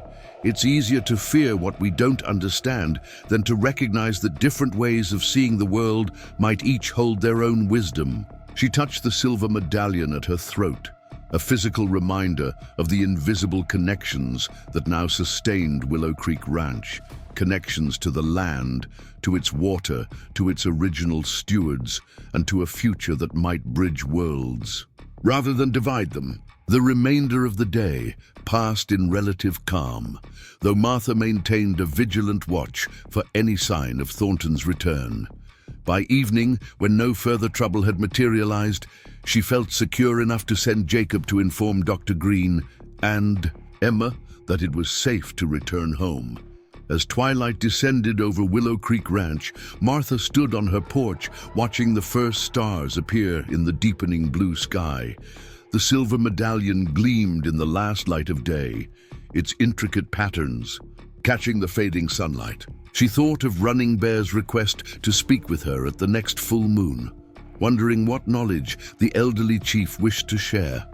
Whatever it might be, Martha Wilson knew her life had been irrevocably altered the day she had offered shelter to a wounded Comanche instead of turning away in fear. That single act of compassion had not only saved her ranch, but had opened a door between worlds that many believed could never coexist.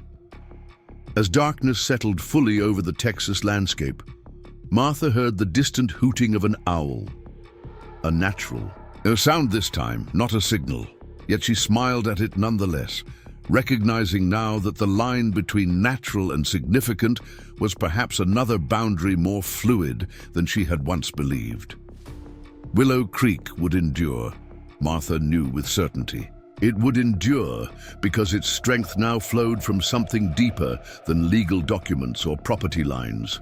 Something as ancient and enduring as the water paths beneath the Texas soil, connecting all who recognized their value regardless of the languages they spoke or the colors of their skin. The moon rose, not yet full but growing, illuminating Martha's ranch with silver light that transformed the ordinary into the mystical. In that light, the boundaries that separated one world from another seemed to shimmer and fade, revealing the truth that Running Bear and Swift Arrow had always known, that the land belonged to no one, but rather those who respected it belonged to the land.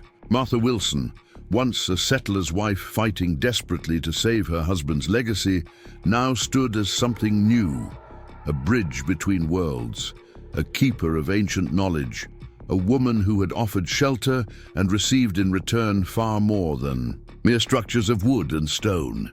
She had received a future. The sound of Emma's laughter drifted on the evening air as Dr. Green's wagon appeared in the distance, returning her daughter safely home. Martha smiled, touching the silver medallion one last time before going to welcome them back to Willow Creek Ranch, a place transformed not just by Comanche hands, but by the power of unexpected friendship across boundaries that only existed in the minds of those who created them. The full moon hung low over the hills beyond Willow Creek Ranch, casting the landscape in ethereal silver light. Martha Wilson stood waiting at the edge of her property, the medallion around her neck seeming to pulse with a subtle warmth against her skin. Tonight was the night Running Bear had requested to meet with her, and Martha had spent the day in quiet preparation, her mind filled with questions about what the elderly Comanche chief might wish to discuss. Emma had sensed her mother's nervous anticipation and had taken over the evening chores without being asked, understanding the significance of this meeting.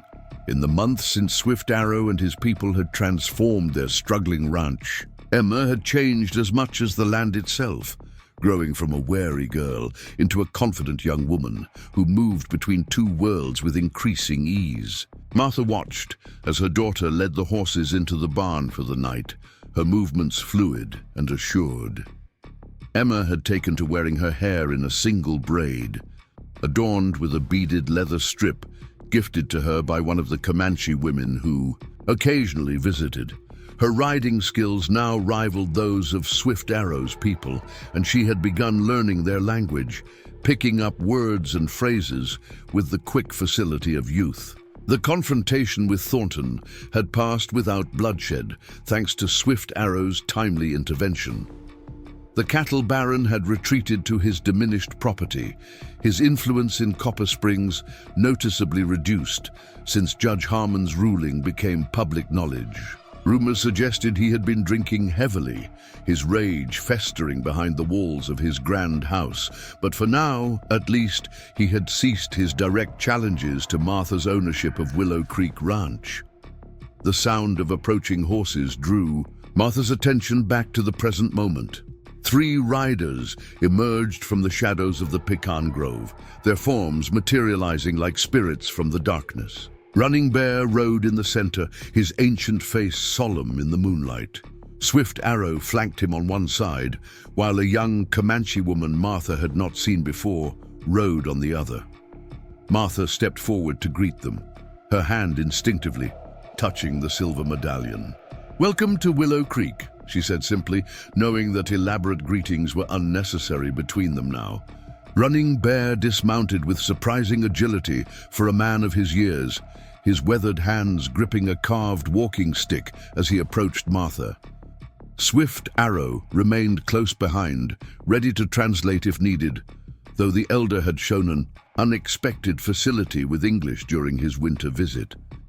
"Martha Wilson," Running Bear acknowledged her with a slight inclination of his head. "The moon is full. It is time for words that must be spoken before I walk the spirit path." Martha felt a pang at the implication that the elderly chief's health was failing. "I would be honored to speak with him," she replied sincerely. With a final nod, Swift Arrow disappeared into the landscape, his ability to move unseen a reminder of how deeply his people understood and belonged to this territory that settlers like Martha claimed to own. Jacob stared after him in undisguised amazement. "Mrs. Wilson," he said slowly, "I've lived in Texas all my life, and I've never seen anything like what just happened here." Martha smiled, returning her rifle to its place by the door. "Neither had I, Jacob, until a wounded Comanche warrior showed me that the boundaries we think are fixed are often the most fluid of all." The young man shook his head, clearly struggling to reconcile what he'd witnessed with the stories and prejudices that shaped most settlers' views of the Comanche. "Dr. Green said something had changed out here, but I never imagined." "Few do," Martha replied gently.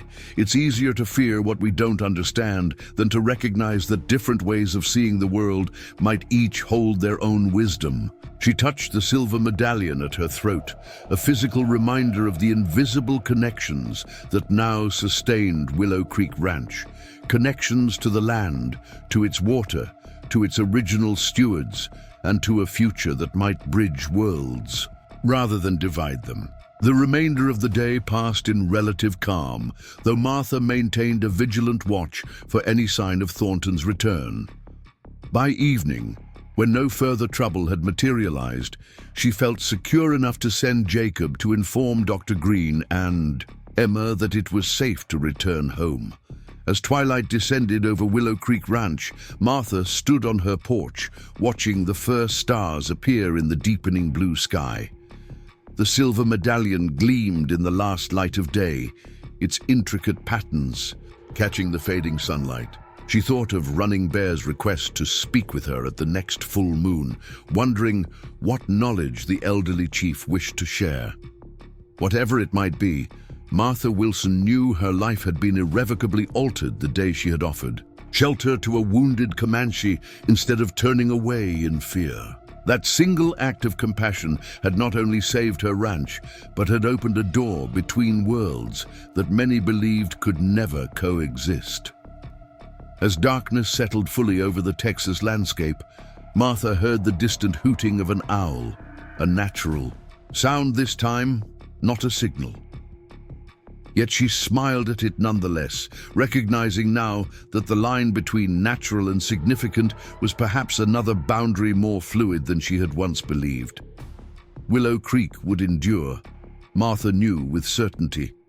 It would endure because its strength now flowed from something deeper than legal documents or property lines, something as ancient and enduring as the water paths beneath the Texas soil, connecting all who recognized their value regardless of the languages they spoke or the colors of their skin.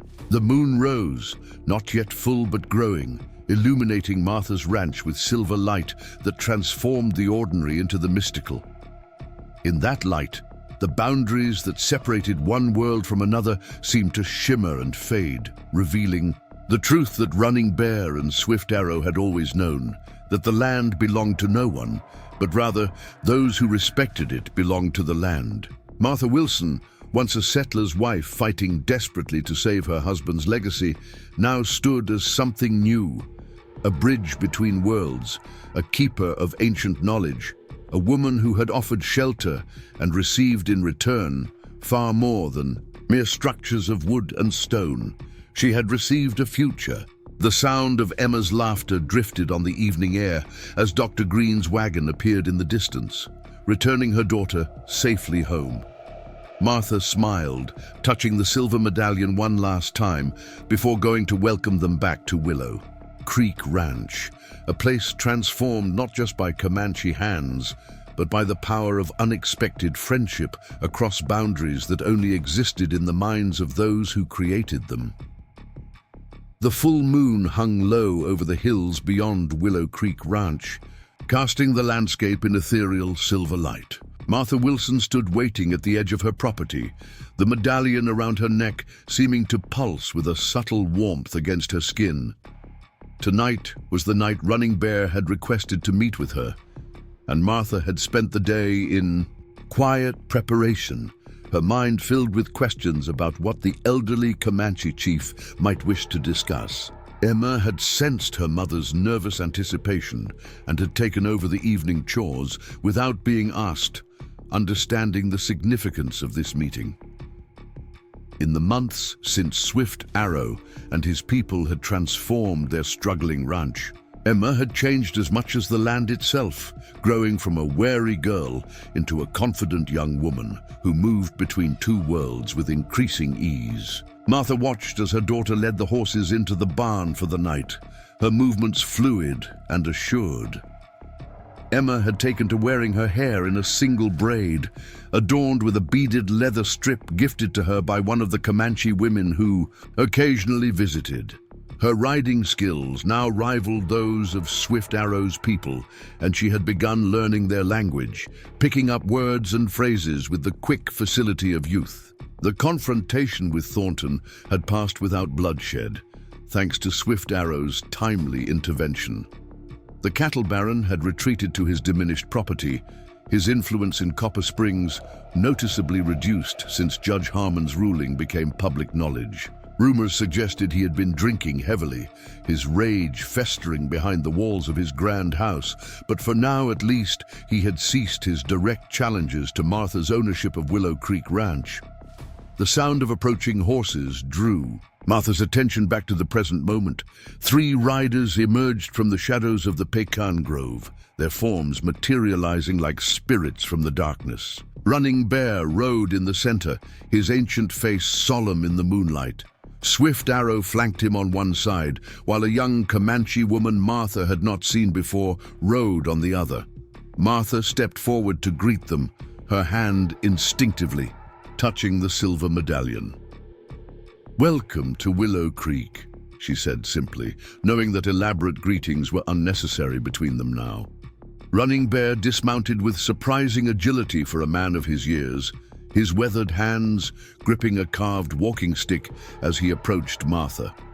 Swift Arrow remained close behind, ready to translate if needed, though the elder had shown an unexpected facility with English during his winter visit. Martha Wilson.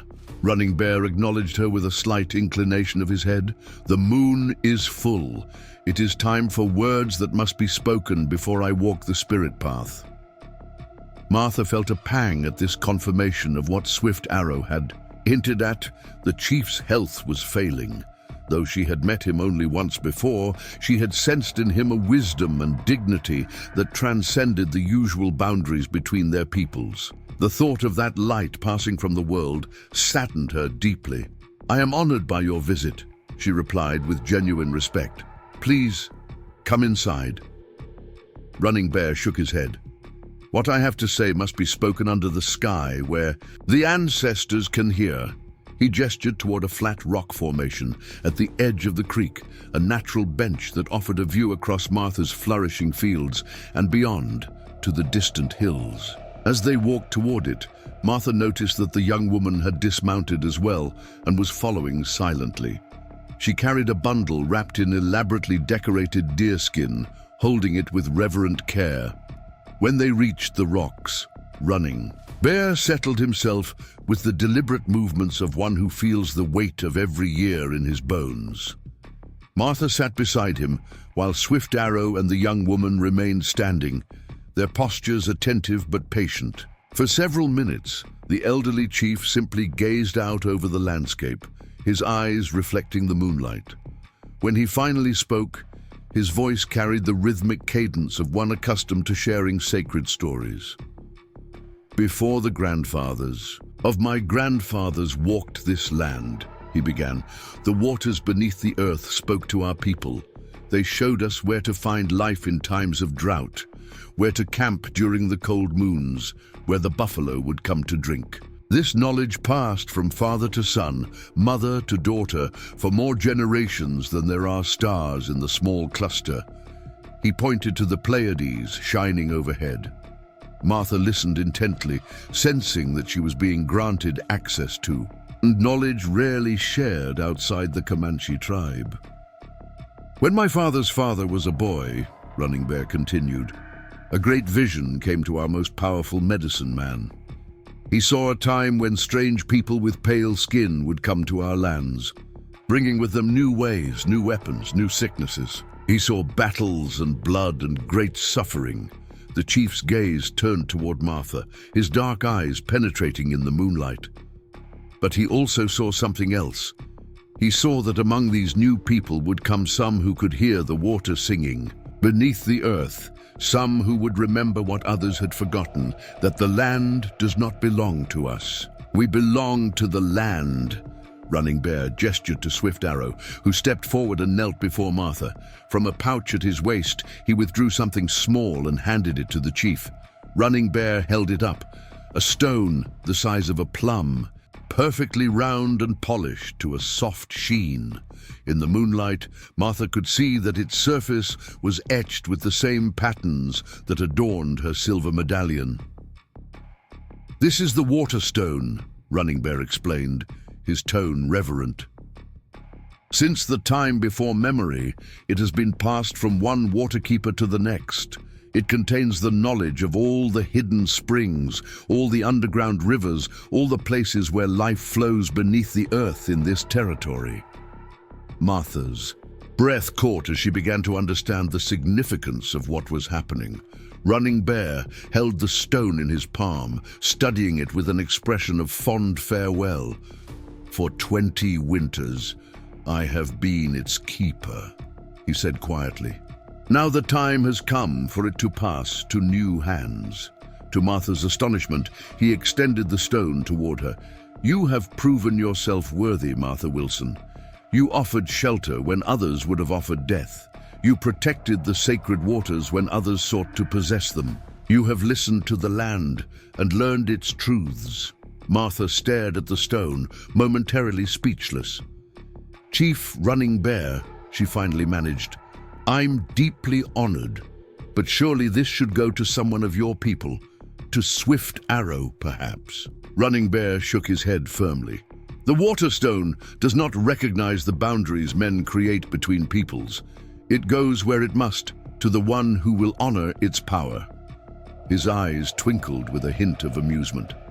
Besides, my grandson has other gifts. The water speaks to him, yes, but not as it speaks to you. Martha glanced at Swift Arrow, who nodded in confirmation, his expression serene. The old ones say the Waterstone chooses its keeper, he explained. When you tended my wound, I felt it stir in my grandfather's keeping. It has never done this before in the presence of a settler. With trembling fingers, Martha accepted the stone. It felt unexpectedly warm against her skin, as if it contained its own inner heat. As she cradled it in her palm, she could have sworn she felt a subtle vibration, a humming that seemed to match the rhythm of her heartbeat. I don't know what to say, she admitted, overwhelmed by the trust being placed in her. Say nothing, Running Bear replied gently. Listen, the stone will teach you what you need to know. He gestured to the young woman, who stepped forward with her bundle. This is Spotted Fawn, daughter of my sister's daughter. She has been trained in the old ways, the songs that speak to the waters. The young woman unwrapped the deerskin bundle, revealing an assortment of items. A small clay bowl, decorated with geometric patterns, a pouch of what appeared to be herbs, several intricately carved bone tools, and a roll of thin bark covered in markings Martha couldn't decipher. Spotted Fawn will stay with you for one cycle of the moon, Running Bear continued. She will teach you the ceremonies, the songs, the ways of the Waterkeeper. Some knowledge cannot be given quickly. It must flow like water finding its path. Martha looked at the young woman, who met her gaze with quiet dignity. Though they shared no common language, Martha sensed in her a strength and wisdom that belied her youthful appearance. We would be honored to have her stay with us, Martha said, already thinking of how to arrange their home to accommodate this unexpected guest. Running Bear nodded, satisfied. When the moon is full again, I will return for her. By then, the first lessons will have been learned. He fixed Martha with a penetrating look. The responsibility of the Waterkeeper is great, Martha Wilson. You will hold knowledge that could bring life or death to many in times of drought. You must use it wisely, sharing with those who respect the water's sacred nature, protecting it from those who would abuse its power. I understand, Martha replied solemnly, though in truth she was only beginning to grasp the magnitude of what was being entrusted to her. The elderly chief rose to his feet, leaning on his walking stick. There is one more thing, he said, gazing out over the land. The vision my ancestor saw, it showed a time when our peoples would find a new way to live together, neither conquering nor conquered. A time when the wisdom of both would create something stronger than either alone. He turned to Martha, his expression grave. That time is not yet here. There will be more struggles, more blood spilled, more sorrow before that day comes. But here in this place, he gestured to Willow Creek Ranch, a seed has been planted. Whether it grows or withers depends on many hands. Yours, my grandsons, your daughters, and those who come after. Martha felt the weight of his words settle on her shoulders.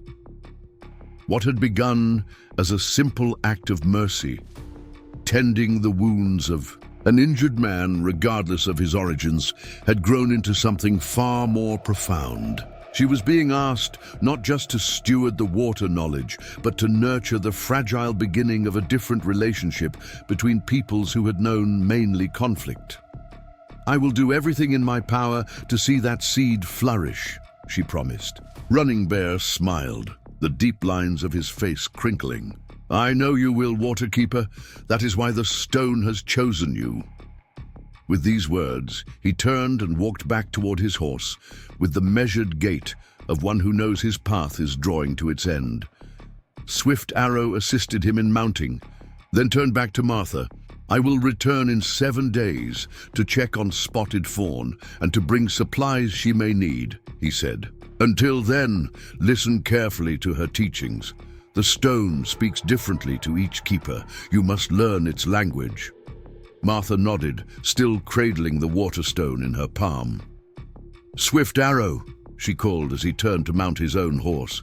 "Thank you for everything." The Comanche warrior paused, studying her for a moment before nodding once in acknowledgement. Then he swung onto his horse and, together with Running Bear, melted back into the darkness from which they had emerged. Martha stood watching until they disappeared from sight, the weight of the water stone in her hand a tangible reminder of the responsibility she had just accepted. Beside her, Spotted Fawn waited silently, her dark eyes reflecting the moonlight with calm patience. "Come," Martha said finally, gesturing toward the house where lamplight glowed welcomingly in the windows. "Let me show you where you'll be staying." As they walked toward the house, Martha noticed Emma watching from the porch, her expression a mixture of curiosity and apprehension. Martha had explained to her daughter that a Comanche visitor might be arriving, but she hadn't had time to share the full significance of what Running Bear had proposed. "Emma," Martha called as they approached, "this is Spotted Fawn. She'll be staying with us for a while." Emma came down the porch steps, studying their visitor with undisguised interest. "Welcome to Willow Creek," she said, then repeated the greeting in halting Comanche. Spotted Fawn's eyes widened in surprise, a small smile touching her lips as she responded in her own language. Though Emma clearly didn't understand the full reply, the attempt at communication seemed to please their guest. "Spotted Fawn will be teaching me about the water sources on our land," Martha explained to her daughter, not yet ready to share the full magnitude of what had transpired. "Chief Running Bear believes there is knowledge that should be preserved." Emma nodded, accepting this explanation without question. In the months since Swift Arrow had first entered their lives, she had grown accustomed to the unexpected ways in which the Comanche had become intertwined with their existence at Willow Creek Ranch. Inside, Martha showed Spotted Fawn to the small room off the kitchen that had once served as Thomas's study. They had converted it to a guest room after Dr. Green had begun staying overnight more frequently during his visits to check on patients in the outlying areas. The young woman set her bundle down carefully on the bed, then turned to Martha with a questioning look.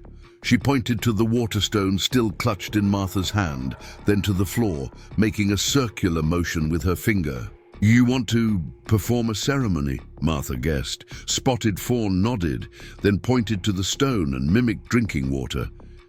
"The stone needs water," Martha translated, beginning to understand. "A ceremony with water for the stone." Their guest nodded more emphatically, pleased at the comprehension. She reached into her bundle and withdrew the small clay bowl Martha had noticed earlier, extending it expectantly. "Emma," Martha called, "would you bring us a pitcher of fresh water from the well, please?" While Emma fetched the water, Spotted Fawn cleared a space in the center of the room, spreading the deerskin bundle flat on the floor. She arranged the bone tools and herb pouch in a specific pattern, then looked up as Emma returned with the water. Martha poured some into the clay bowl, as Spotted Fawn indicated, then watched as the young woman added pinches of herbs from various pouches, murmuring what sounded like a prayer or chant as she did so. The scent of sage and something sweeter, perhaps cedar, filled the small room. When the mixture was prepared to her satisfaction, Spotted Fawn gestured for Martha to sit opposite her, the bowl between them. She pointed to the water stone and then to the bowl. With careful reverence, Martha placed the stone in the herbed water. Immediately, a subtle change came over the room, perhaps a shift in the air pressure or a deepening of the herbal scent. Emma, standing in the doorway, drew in a sharp breath, clearly sensing it too. Spotted Fawn began to sing, her voice low and melodious, rising and falling in patterns that seemed to mimic the flow of water over stones. Though Martha couldn't understand the words, something in the melody resonated deeply within her, calling To mind the burbling of the creek after spring rains, the rush of irrigation channels at dawn, the quiet power of underground springs waiting to be discovered. As the song continued, Martha found her attention drawn to the water stone in the bowl. In the lamplight, the water around it seemed to be taking on a subtle luminescence, glowing with an inner light that pulsed in rhythm with spotted fawns. Song. Emma moved closer, her eyes wide with wonder, as she too noticed the phenomenon. "Ma," she whispered, "do you see that?" Martha nodded, transfixed by the gentle illumination that was spreading from the bowl throughout the room. It wasn't a harsh or startling light, but rather a soft radiance that seemed to emanate from the very molecules of the water itself. Spotted Fawn's song reached a crescendo, then gradually subsided into silence. The glow remained for several, heartbeats longer, then slowly faded, leaving the stone sitting in ordinary water once more. Their guest smiled, gesturing for Martha to retrieve the stone. As Martha's fingers closed around it, she gasped. The stone felt different somehow. More alive, more connected to her own pulse and breath. Spotted Fawn nodded in approval, clearly recognizing Martha's reaction. The young woman then pointed to Martha, to the stone, and finally to her own head, closing her eyes as if in sleep.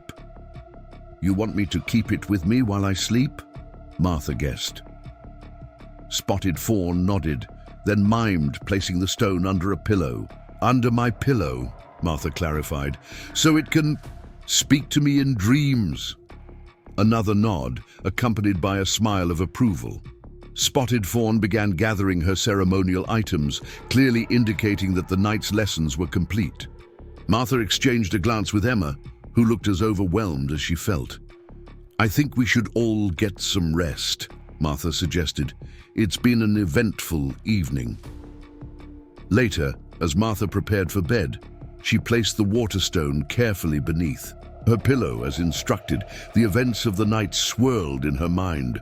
Running Bear's unexpected gift, the responsibility of becoming a waterkeeper, the strange ceremony with Spotted Fawn.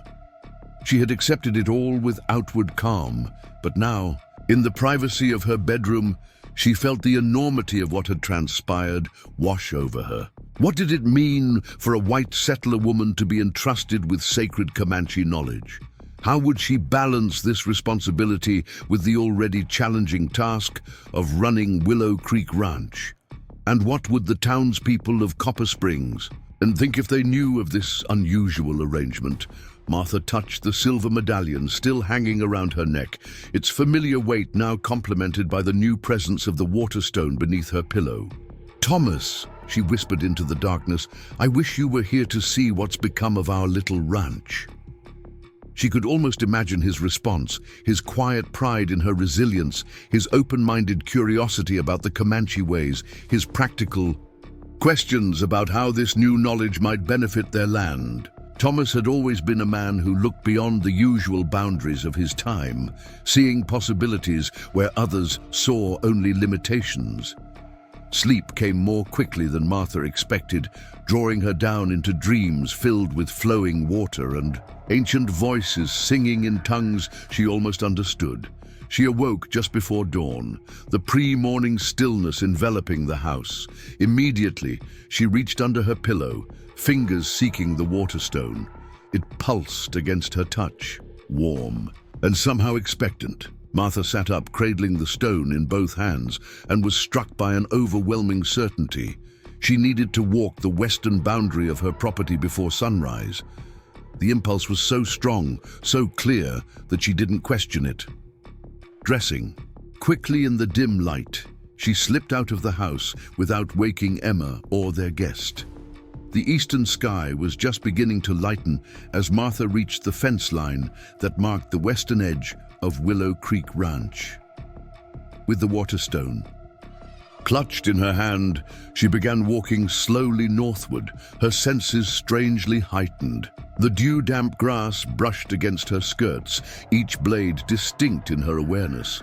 Birdsong reached her ears with crystal clarity, each note separate and meaningful.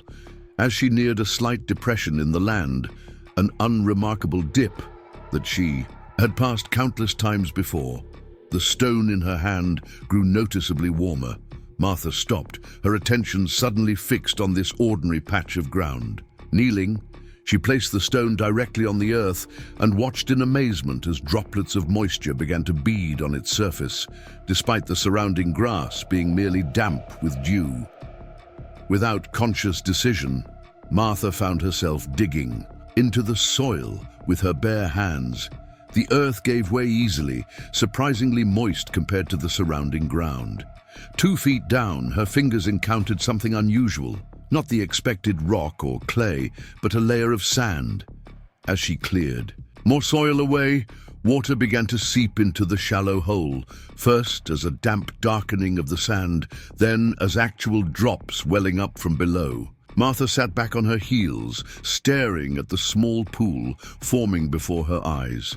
A spring, a completely unknown water source that had lain hidden just inches beneath the surface of her land for who knew how long. And she had been led directly to it by the waterstone, as surely as if it had spoken aloud. The significance of what had just happened washed over her in a wave of understanding. This was what Running Bear had entrusted her with, not just knowledge of existing water sources, but the ability to find new ones, to read the language of the land itself in ways that went beyond maps or conventional wisdom. As the sun crested the eastern horizon, casting its first golden rays across Willow Creek Ranch, Martha Wilson knelt beside a newly discovered spring with the waterstone warm in her palm and felt herself transformed. She was still a rancher, still a mother, still a widow making her way in a challenging world. But now she was also something else, something that transcended the usual categories by which people defined themselves. She was a waterkeeper, and the land was speaking to her in ways she had never dreamed possible. When Martha returned to the house, she found Spotted Fawn already awake, brewing a fragrant tea in the kitchen. The young woman took one look at Martha's mud-stained hands and clothes and nodded with quiet satisfaction, as if she had expected nothing less from this first night with the waterstone. Emma appeared a few minutes later, immediately noticing her mother's disheveled state. "Ma, what happened to you?" Martha exchanged a glance with Spotted Fawn, who seemed to understand the question despite the language barrier. The young woman nodded encouragingly, giving Martha permission to share what had occurred. "Come sit down," Martha said, pouring herself a cup of the tea Spotted Fawn had prepared. Its earthy, slightly sweet flavor filled her senses as she gathered her thoughts. "There's something important I need to tell you about Chief Running Bear's visit last night." Over the next hour, as morning light filled the kitchen, Martha explained everything: the waterstone, her new role as a keeper, the ceremony with Spotted Fawn, and the discovery of the hidden spring at dawn. Emma listened with wide-eyed attention, occasionally glancing at their Comanche guest, as if seeing her in a new light. "So you're learning their sacred knowledge," Emma said slowly when Martha had finished. "And they're trusting you with it, even though you're not Comanche." "Yes," Martha confirmed. "It's an honor I never expected and a responsibility I'm still trying to understand." Emma considered this, her young face thoughtful. "Is that why the medallion seemed so important to them? Because it's connected to this water knowledge?" Martha touched the silver disc at her throat. "I believe so. Running Bear said it marks Willow Creek as protected by their people, but I think it's more than that. It identifies me as someone connected to their traditions, someone who's been accepted as a guardian of something they hold sacred." Spotted Fawn, who had been quietly observing their conversation, suddenly stood and approached them. She pointed to the waterstone, which Martha had placed on the table, then to Emma, making a gesture that seemed to indicate future time. "I think she's saying that someday the stone might pass to you," Martha interpreted, watching her daughter's reaction carefully. Emma's eyes widened. Me, but I don't know anything about finding water or performing ceremonies. Spotted Fawn smiled, then pointed to Martha and mimed teaching or showing something. She then pointed to Emma and made the same gesture. Just as she's teaching me, I would teach you, Martha translated. The knowledge passes down, generation to generation. The realization of what this meant, not just for her, but potentially for Emma and perhaps even her children someday, settled over Martha with profound weight. Running Bear hadn't just chosen her as a temporary keeper of Comanche wisdom. He had initiated a lineage, a continuation of ancient knowledge through new bloodlines. The implications were staggering, representing a vision of the future that few from either culture would have imagined possible. One where the wisdom of the Comanche water traditions would survive not just through their own people, but through a family of settlers who had learned to see the land through different eyes. Martha reached across the table and took her daughter's hand. This doesn't have to be your path, Emma. When the time comes, you'll make your own choice. Emma squeezed her mother's hand, her expression solemn. I want to learn, she said with quiet determination. I want to understand what makes our land special, why the Comanche have helped us when others would have let us fail. Spotted Fawn, observing this exchange, nodded with approval, as if understanding the significance of the moment without needing to comprehend the exact words. She reached into a pouch at her waist and withdrew something small, extending it toward Emma. It was a beaded bracelet, the intricate pattern matching the engravings on the water stone and Martha's medallion. Spotted Fawn gestured for Emma to extend her wrist, then tied the bracelet in place with deft fingers, murmuring something in her own language as she did so. Thank you, Emma said, admiring the gift. Then, with careful pronunciation, she repeated, the thanks in Comanche. Spotted Fawn's face lit up with a bright smile, the first truly unguarded expression they had seen from her. She began speaking animatedly, gesturing toward the door as if suggesting they go somewhere. I think she wants to show us something, Martha guessed, rising from the table. Perhaps it's time for our first formal lesson. The days that followed fell into a rhythm unlike anything Martha had previously experienced at Willow Creek Ranch. Mornings were dedicated to the usual chores, tending livestock, maintaining fences, checking irrigation channels. But afternoons belonged to Spotted Fawn's teaching. The young Comanche woman proved to be a patient and inventive instructor, despite the language barrier. She taught through demonstration, through drawing in the dirt, through guiding Martha's hands in the performance of ceremonies. Gradually, Martha began to grasp the fundamentals of water knowledge as the Comanche understood it, not as a resource to be owned and controlled, but as a living entity to be respected and communed with. Emma joined these lessons whenever possible, her youth making her even quicker than Martha to absorb the new concepts.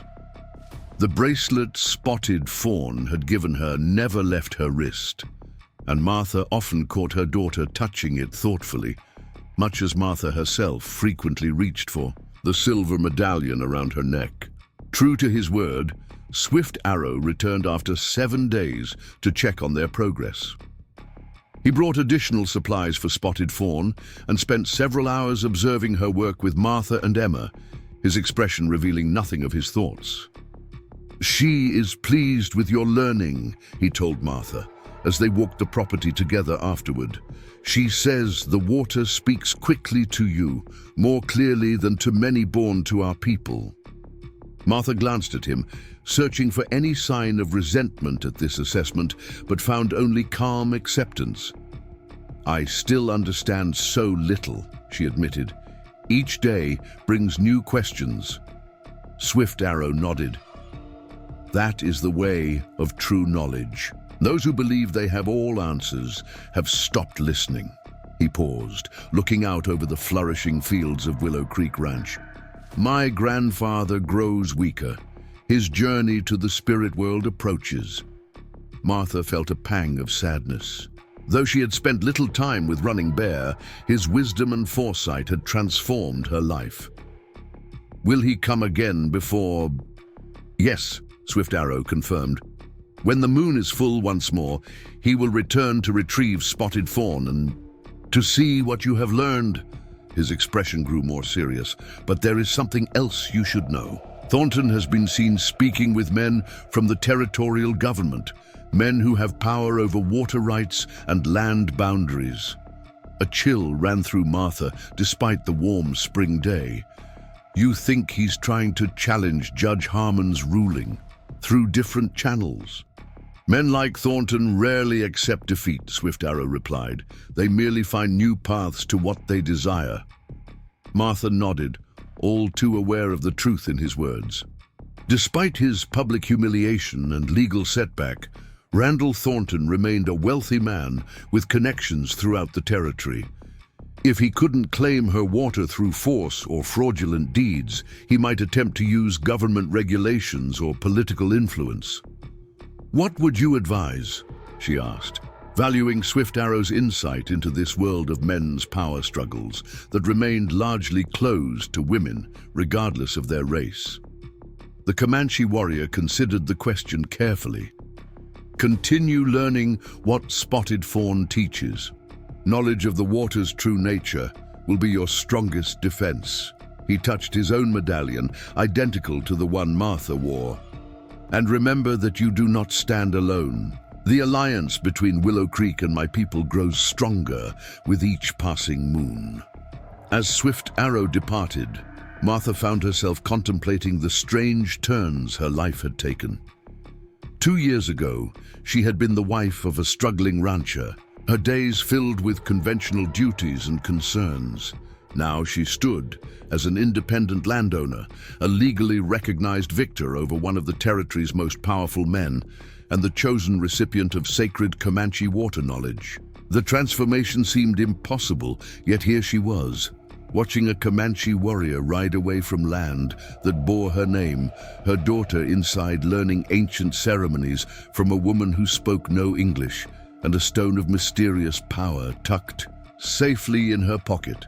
Martha Wilson of Willow Creek Ranch had offered shelter to a wounded Comanche, and in return, she had received not just a rebuilt ranch, but an entirely new understanding of her place in the world, as a bridge between cultures, a keeper of ancient wisdom, and a steward of the land's most precious resource. The water beneath her feet continued its eternal journey, connecting past to present, settler to Comanche, human need to sacred trust.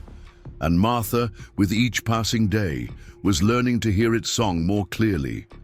Summer heat shimmered across Willow Creek Ranch, the afternoon sun high and relentless. 4 months had passed since Running Bear had entrusted Martha with the Waterstone and named her a keeper of the ancient knowledge. In that time, the landscape had transformed yet again, not through the dramatic overnight changes of the Comanche workforce that had first rebuilt her failing ranch, but through the subtle, powerful influence of water properly understood and honored. Martha stood at the edge of the North Field, where once barren soil now supported a sea of ripening wheat. The irrigation channels, built according to the patterns revealed by the Waterstone in her dreams, distributed the precious resource with remarkable efficiency, ensuring nothing was wasted while every plant received what it needed to thrive. Mrs. Wilson? She turned to find Jacob, Dr. Green's assistant, approaching on horseback. The young man had become a more frequent visitor since the confrontation with Thornton, often carrying messages between the ranch and town. Today, his expression held an unusual gravity that immediately put Martha on alert. "What is it, Jacob?" she asked as he dismounted. "Riders coming," he replied, removing his hat nervously. "Government men from Austin, accompanied by Thornton. They crossed Miller's Creek about an hour ago, heading this way." Martha's hand went instinctively to the silver medallion at her throat. This was the threat Swift Arrow had warned might come. "Thornton, attempting to use territorial officials to accomplish what he couldn't achieve through force or fraudulent deeds. "How many?" she asked, her mind already calculating possibilities. "5 total. Thornton, Sheriff Mitchell, and 3 men in suits." Jacob hesitated, then added, "One of them is carrying surveying equipment." Martha nodded, understanding the implications. A survey could be the first step in challenging property lines or water rights, especially if conducted by officials sympathetic to Thornton's influence. "Thank you, Jacob. Ride back and tell Dr. Green what's happening. Then find Emma. She's with Spotted Fawn by the eastern spring. Tell them to return to the house immediately." As Jacob remounted and galloped away, Martha reached into her pocket where the waterstone rested. In the months since becoming its keeper, she had learned to understand its subtle communications. The way it warmed when near hidden water sources, the dreams it sent showing underground channels and aquifers, the slight vibrations that warned of coming storms or drought. Today, the stone felt unusually still and cool against her palm, as if waiting. Martha took this as significant. The stone had guided her through challenges before, revealing new water sources just when they were most needed, showing her ceremonies to protect springs during dry spells. Its quietness now suggested this confrontation would require a different kind of wisdom. Martha walked unhurriedly back toward the main house, her mind reviewing what she had learned about territorial water laws from her late husband's papers and from Judge Harmon's ruling. The legal recognition of her rights was clear, but politics often trumped justice in Texas, especially when men like Thornton pulled strings behind the scenes. By the time she reached the porch, Emma and Spotted Fawn were already waiting. In the 4 months since the young Comanche woman had come to teach Martha the ways of the waterkeeper, she had become like family. Though her formal instruction had ended when Running Bear passed peacefully to the spirit world 6 weeks prior, Spotted Fawn had chosen to remain at Willow Creek, finding in Martha and Emma the connection she had lost when her own family succumbed to smallpox years before. "Government men," Martha explained briefly. "Thornton's latest attempt to claim what isn't his." Emma's expression hardened. At 17, she had grown into a young woman of remarkable poise and determination. "What do you need us to do?" "Emma, gather the water maps and the Spanish land grants from the strongbox." "Spotted Fawn, I believe it's time to show these officials something they don't expect to see." The young Comanche woman nodded, understanding immediately what Martha intended. Together, they had performed the water ceremony dozens of times, sometimes for practical purposes like finding new springs, and sometimes to honor the connections between sky, earth, and the life-giving liquid that sustained them all. Martha went inside and changed quickly into the formal dress she rarely wore, a concession to the importance of appearances when dealing with government officials. As she fastened the last button, she heard the approach of horses. Taking a deep breath, she stepped onto the porch just as the riders came into view. Randall Thornton rode at the front, his expression a mixture of smugness and barely concealed anger. Sheriff Mitchell followed, looking uncomfortable as always when forced to play a role in Thornton's schemes. Behind them came 3 men Martha didn't recognize, their city clothes and precise posture marking them as officials unused to long days in the saddle. "Mrs. Wilson?" Thornton called with false joviality as they approached. "Beautiful day, isn't it? I've brought some gentlemen from the Territorial Water Commission who are most interested in your unusual arrangements here." Martha remained standing tall on her porch, making them look up at her. "Mr. Thornton," she acknowledged coolly, then shifted her attention to the officials. "Gentlemen, welcome to Willow Creek Ranch. I'm Martha Wilson, the owner." The oldest of the 3 men, distinguished by silver hair and a neatly trimmed beard, tipped his hat. "Commissioner Harold Barton, ma'am. These are my colleagues, Mr. Reynolds and Mr. Douglas. We're conducting a survey of water resources in The region. At whose request? Martha asked directly, already knowing the answer. Commissioner Barton glanced briefly at Thornton before responding. We're under orders from the territorial governor to assess all significant water sources in preparation for potential statehood.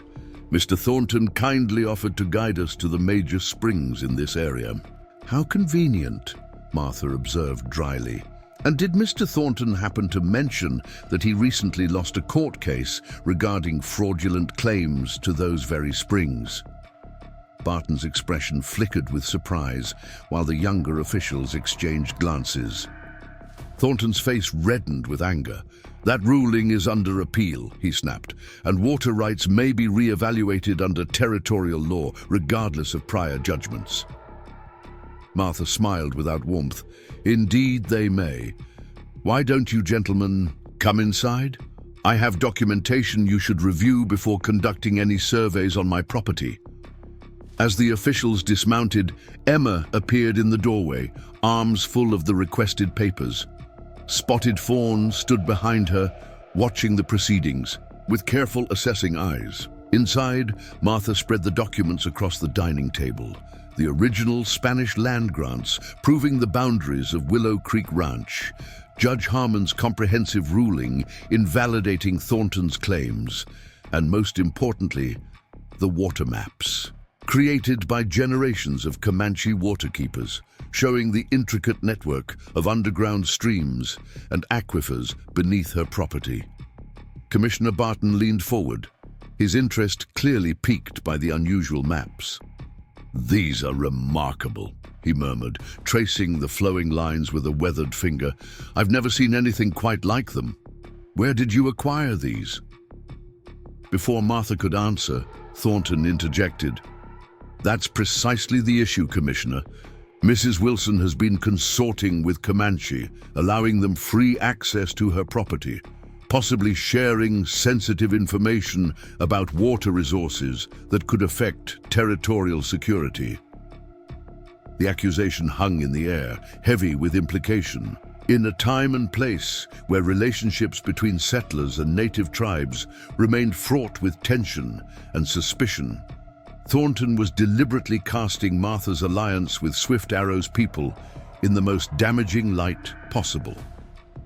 Is this true, Mrs. Wilson? Barton asked, his tone carefully neutral. Martha met his gaze steadily.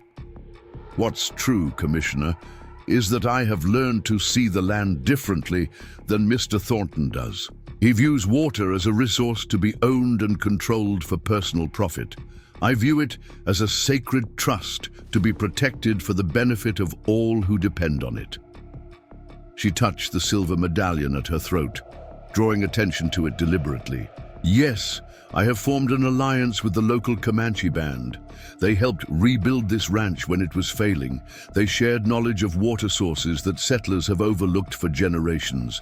And in return, I have ensured that the springs on my property remain pure and accessible to all who approach with respect rather than greed. Thornton scoffed loudly. You see, gentlemen, she admits to prioritizing Indian interests over the development needs of proper settlers. This is precisely why government oversight of these water sources is essential. Martha's patience finally reached its limit. What Mr. Thornton means, gentlemen, is that government oversight would allow him to circumvent legal rulings, intimidate smaller landowners, and monopolize resources that rightfully belong to everyone. She fixed Thornton with a steely gaze. How many officials have you bribed in Austin, Randall? How many false promises have you made about the prosperity you'll bring if only you can control every drop of water in the county? Commissioner Barton raised his hands, clearly uncomfortable with the escalating confrontation. Please, Mrs. Wilson, Mr. Thornton, this is meant to be an impartial assessment. Martha took a deep breath, regaining her composure. Then allow me to demonstrate something that might inform your assessment, Commissioner, if you gentlemen would step outside with me. Curiosity overcame hesitation, and the officials followed Martha onto the porch and across the yard to an unremarkable patch of ground near the barn. Emma and Spotted Fawn joined them, carrying the items needed for what was to come. "This spot appears quite ordinary," Martha said, standing at the center of the dry earth. "Mr. Thornton has coveted my land for years because of the visible springs that feed Willow Creek. But what he doesn't understand, what none of you understand, is that water goes where it wishes, not where men decide it should be." She nodded to Spotted Fawn, who handed her a small clay bowl. Emma provided a container of water drawn from the main spring. With practiced movements, Martha poured the water into the bowl, then removed the water stone from her pocket and placed it in the center. Thornton began to protest, but Commissioner Barton silenced him with a raised hand, his attention fixed on Martha's actions.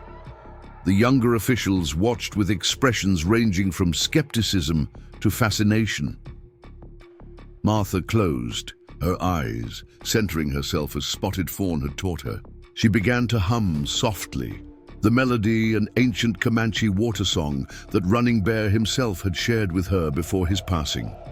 As she hummed, she felt the familiar warmth spreading from the stone through the water, through the bowl, into the earth beneath her feet.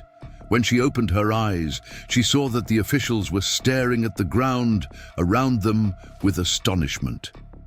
Where moments before there had been only dry earth, moisture was now seeping upward, darkening the soil in an expanding circle. Within minutes, water began to pool on the surface, bubbling up from below, as if responding to Martha's call. "A hidden spring," Martha explained calmly. "One of dozens beneath Willow Creek Ranch. The Comanche have known of these for generations, but chose to keep the knowledge sacred, sharing it only with those who would honor the water's true nature." Commissioner Barton crouched down, touching the freshly emerged water with wonder. "In 30 years of surveying, I've never seen anything like this," he murmured. "That's because it's some kind of trick," Thornton sputtered, his face mottled with rage. "Indian witchcraft or clever engineering. There's no natural explanation for water appearing like this." Martha smiled, retrieving the stone from the bowl.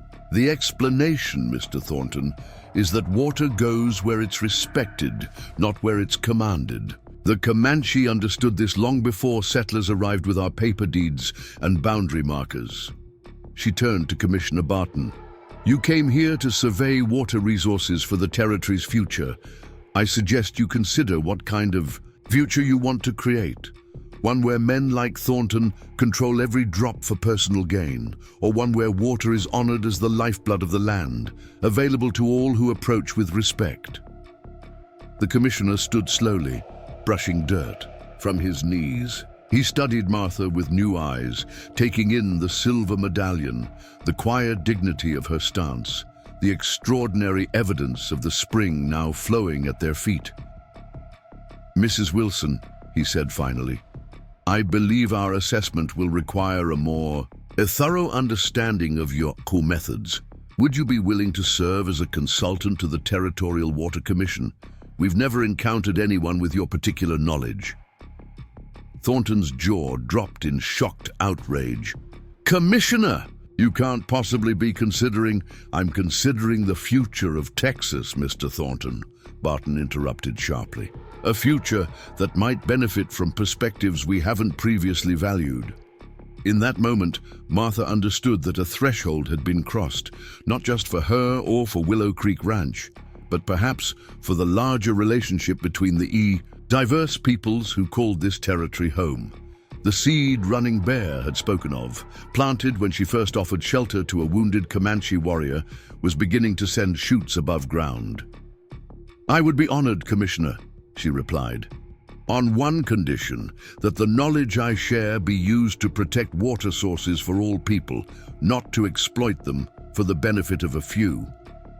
Barton nodded solemnly. "I believe we can agree to those terms, Mrs. Wilson." He extended his hand, an offer of partnership that would have been unthinkable mere months ago. As Martha accepted his handshake, she caught sight of Emma and Spotted Fawn standing side by side, the settler's daughter and the Comanche woman, their differences bridged by shared purpose and understanding. In their friendship, Martha saw a glimpse of the future Running Bear had envisioned, where wisdom flowed between cultures as freely as water through the earth. Thornton stormed away, mounting his horse without another word. His departure felt symbolic, the old way of thinking retreating before a new possibility, like shadows fleeing the dawn. That evening, after the officials had gone with promises to return for further consultation, Martha stood on her porch, watching the sunset paint the western sky in brilliant hues of orange and gold. The waterstone rested in her palm, its warmth a comforting presence as twilight gathered around Willow Creek Ranch. Swift Arrow appeared, as he often did, materializing from the landscape as if he were part of it. Since Running Bear's passing, he had taken on leadership of their band, guiding them with the same quiet wisdom his grandfather had embodied. "I heard about today," he said, joining Martha at the porch rail. "Word travels quickly." "Will your people be concerned?" Martha asked. "About me sharing water knowledge with territorial officials." Swift Arrow considered this, his gaze on the distant hills. "The old ones foresaw a time when the wisdom of water would need to flow beyond our people to survive. Running Bear believed you were part of that prophecy." He turned to her, his expression solemn yet hopeful. "The world is changing, Martha Wilson. We cannot stop that change, but perhaps we can guide it toward balance." Martha thought of all that had transpired since that fateful day when she had found a wounded Comanche warrior beneath her pecan tree. How a simple act of mercy had opened a door between worlds. How ancient knowledge had found new carriers. How water had revealed itself as not just a resource, but a teacher. "Balance," she repeated thoughtfully. "Not victory or defeat, but harmony between different ways of being." Swift Arrow nodded, a rare smile touching his lips. "That is what the water teaches, if we listen carefully enough." As darkness settled over Willow Creek Ranch, Martha Wilson stood beside her Comanche ally, the waterstone warm in her hand, the silver medallion gleaming at her throat. She had offered shelter to a wounded warrior, and in return, his people had built her a new ranch. But the true gift had been far greater, a new vision of what was possible when ancient wisdom and present necessity flowed together, like streams joining to form a river. The journey ahead would not be easy. Men like Thornton would continue to resist change, to cling to old hierarchies and divisions. But something fundamental had shifted, both in Martha herself and in the wider world she inhabited. The boundary lines that had once seemed so permanent between settler and Comanche, between ownership and stewardship, between past and future, had revealed themselves to be as fluid as water seeking its natural path. Emma and Spotted Fawn emerged from the house carrying lanterns against the gathering night. Their voices mingled in the darkness, Emma practicing Comanche phrases, Spotted Fawn responding with patient corrections. Their laughter rose like water music on the evening air, a sound of hope in a land that had known too much sorrow. Martha touched the waterstone to her medallion, feeling the resonance between them. Together, they represented a promise that what had begun at Willow Creek Ranch might someday flow outward, bringing life to places parched by prejudice and conflict, nourishing a future where different streams of humanity recognized their common source.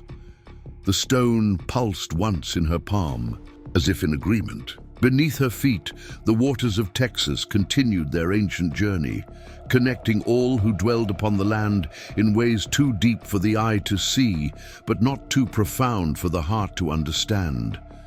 She had offered shelter, and she had received.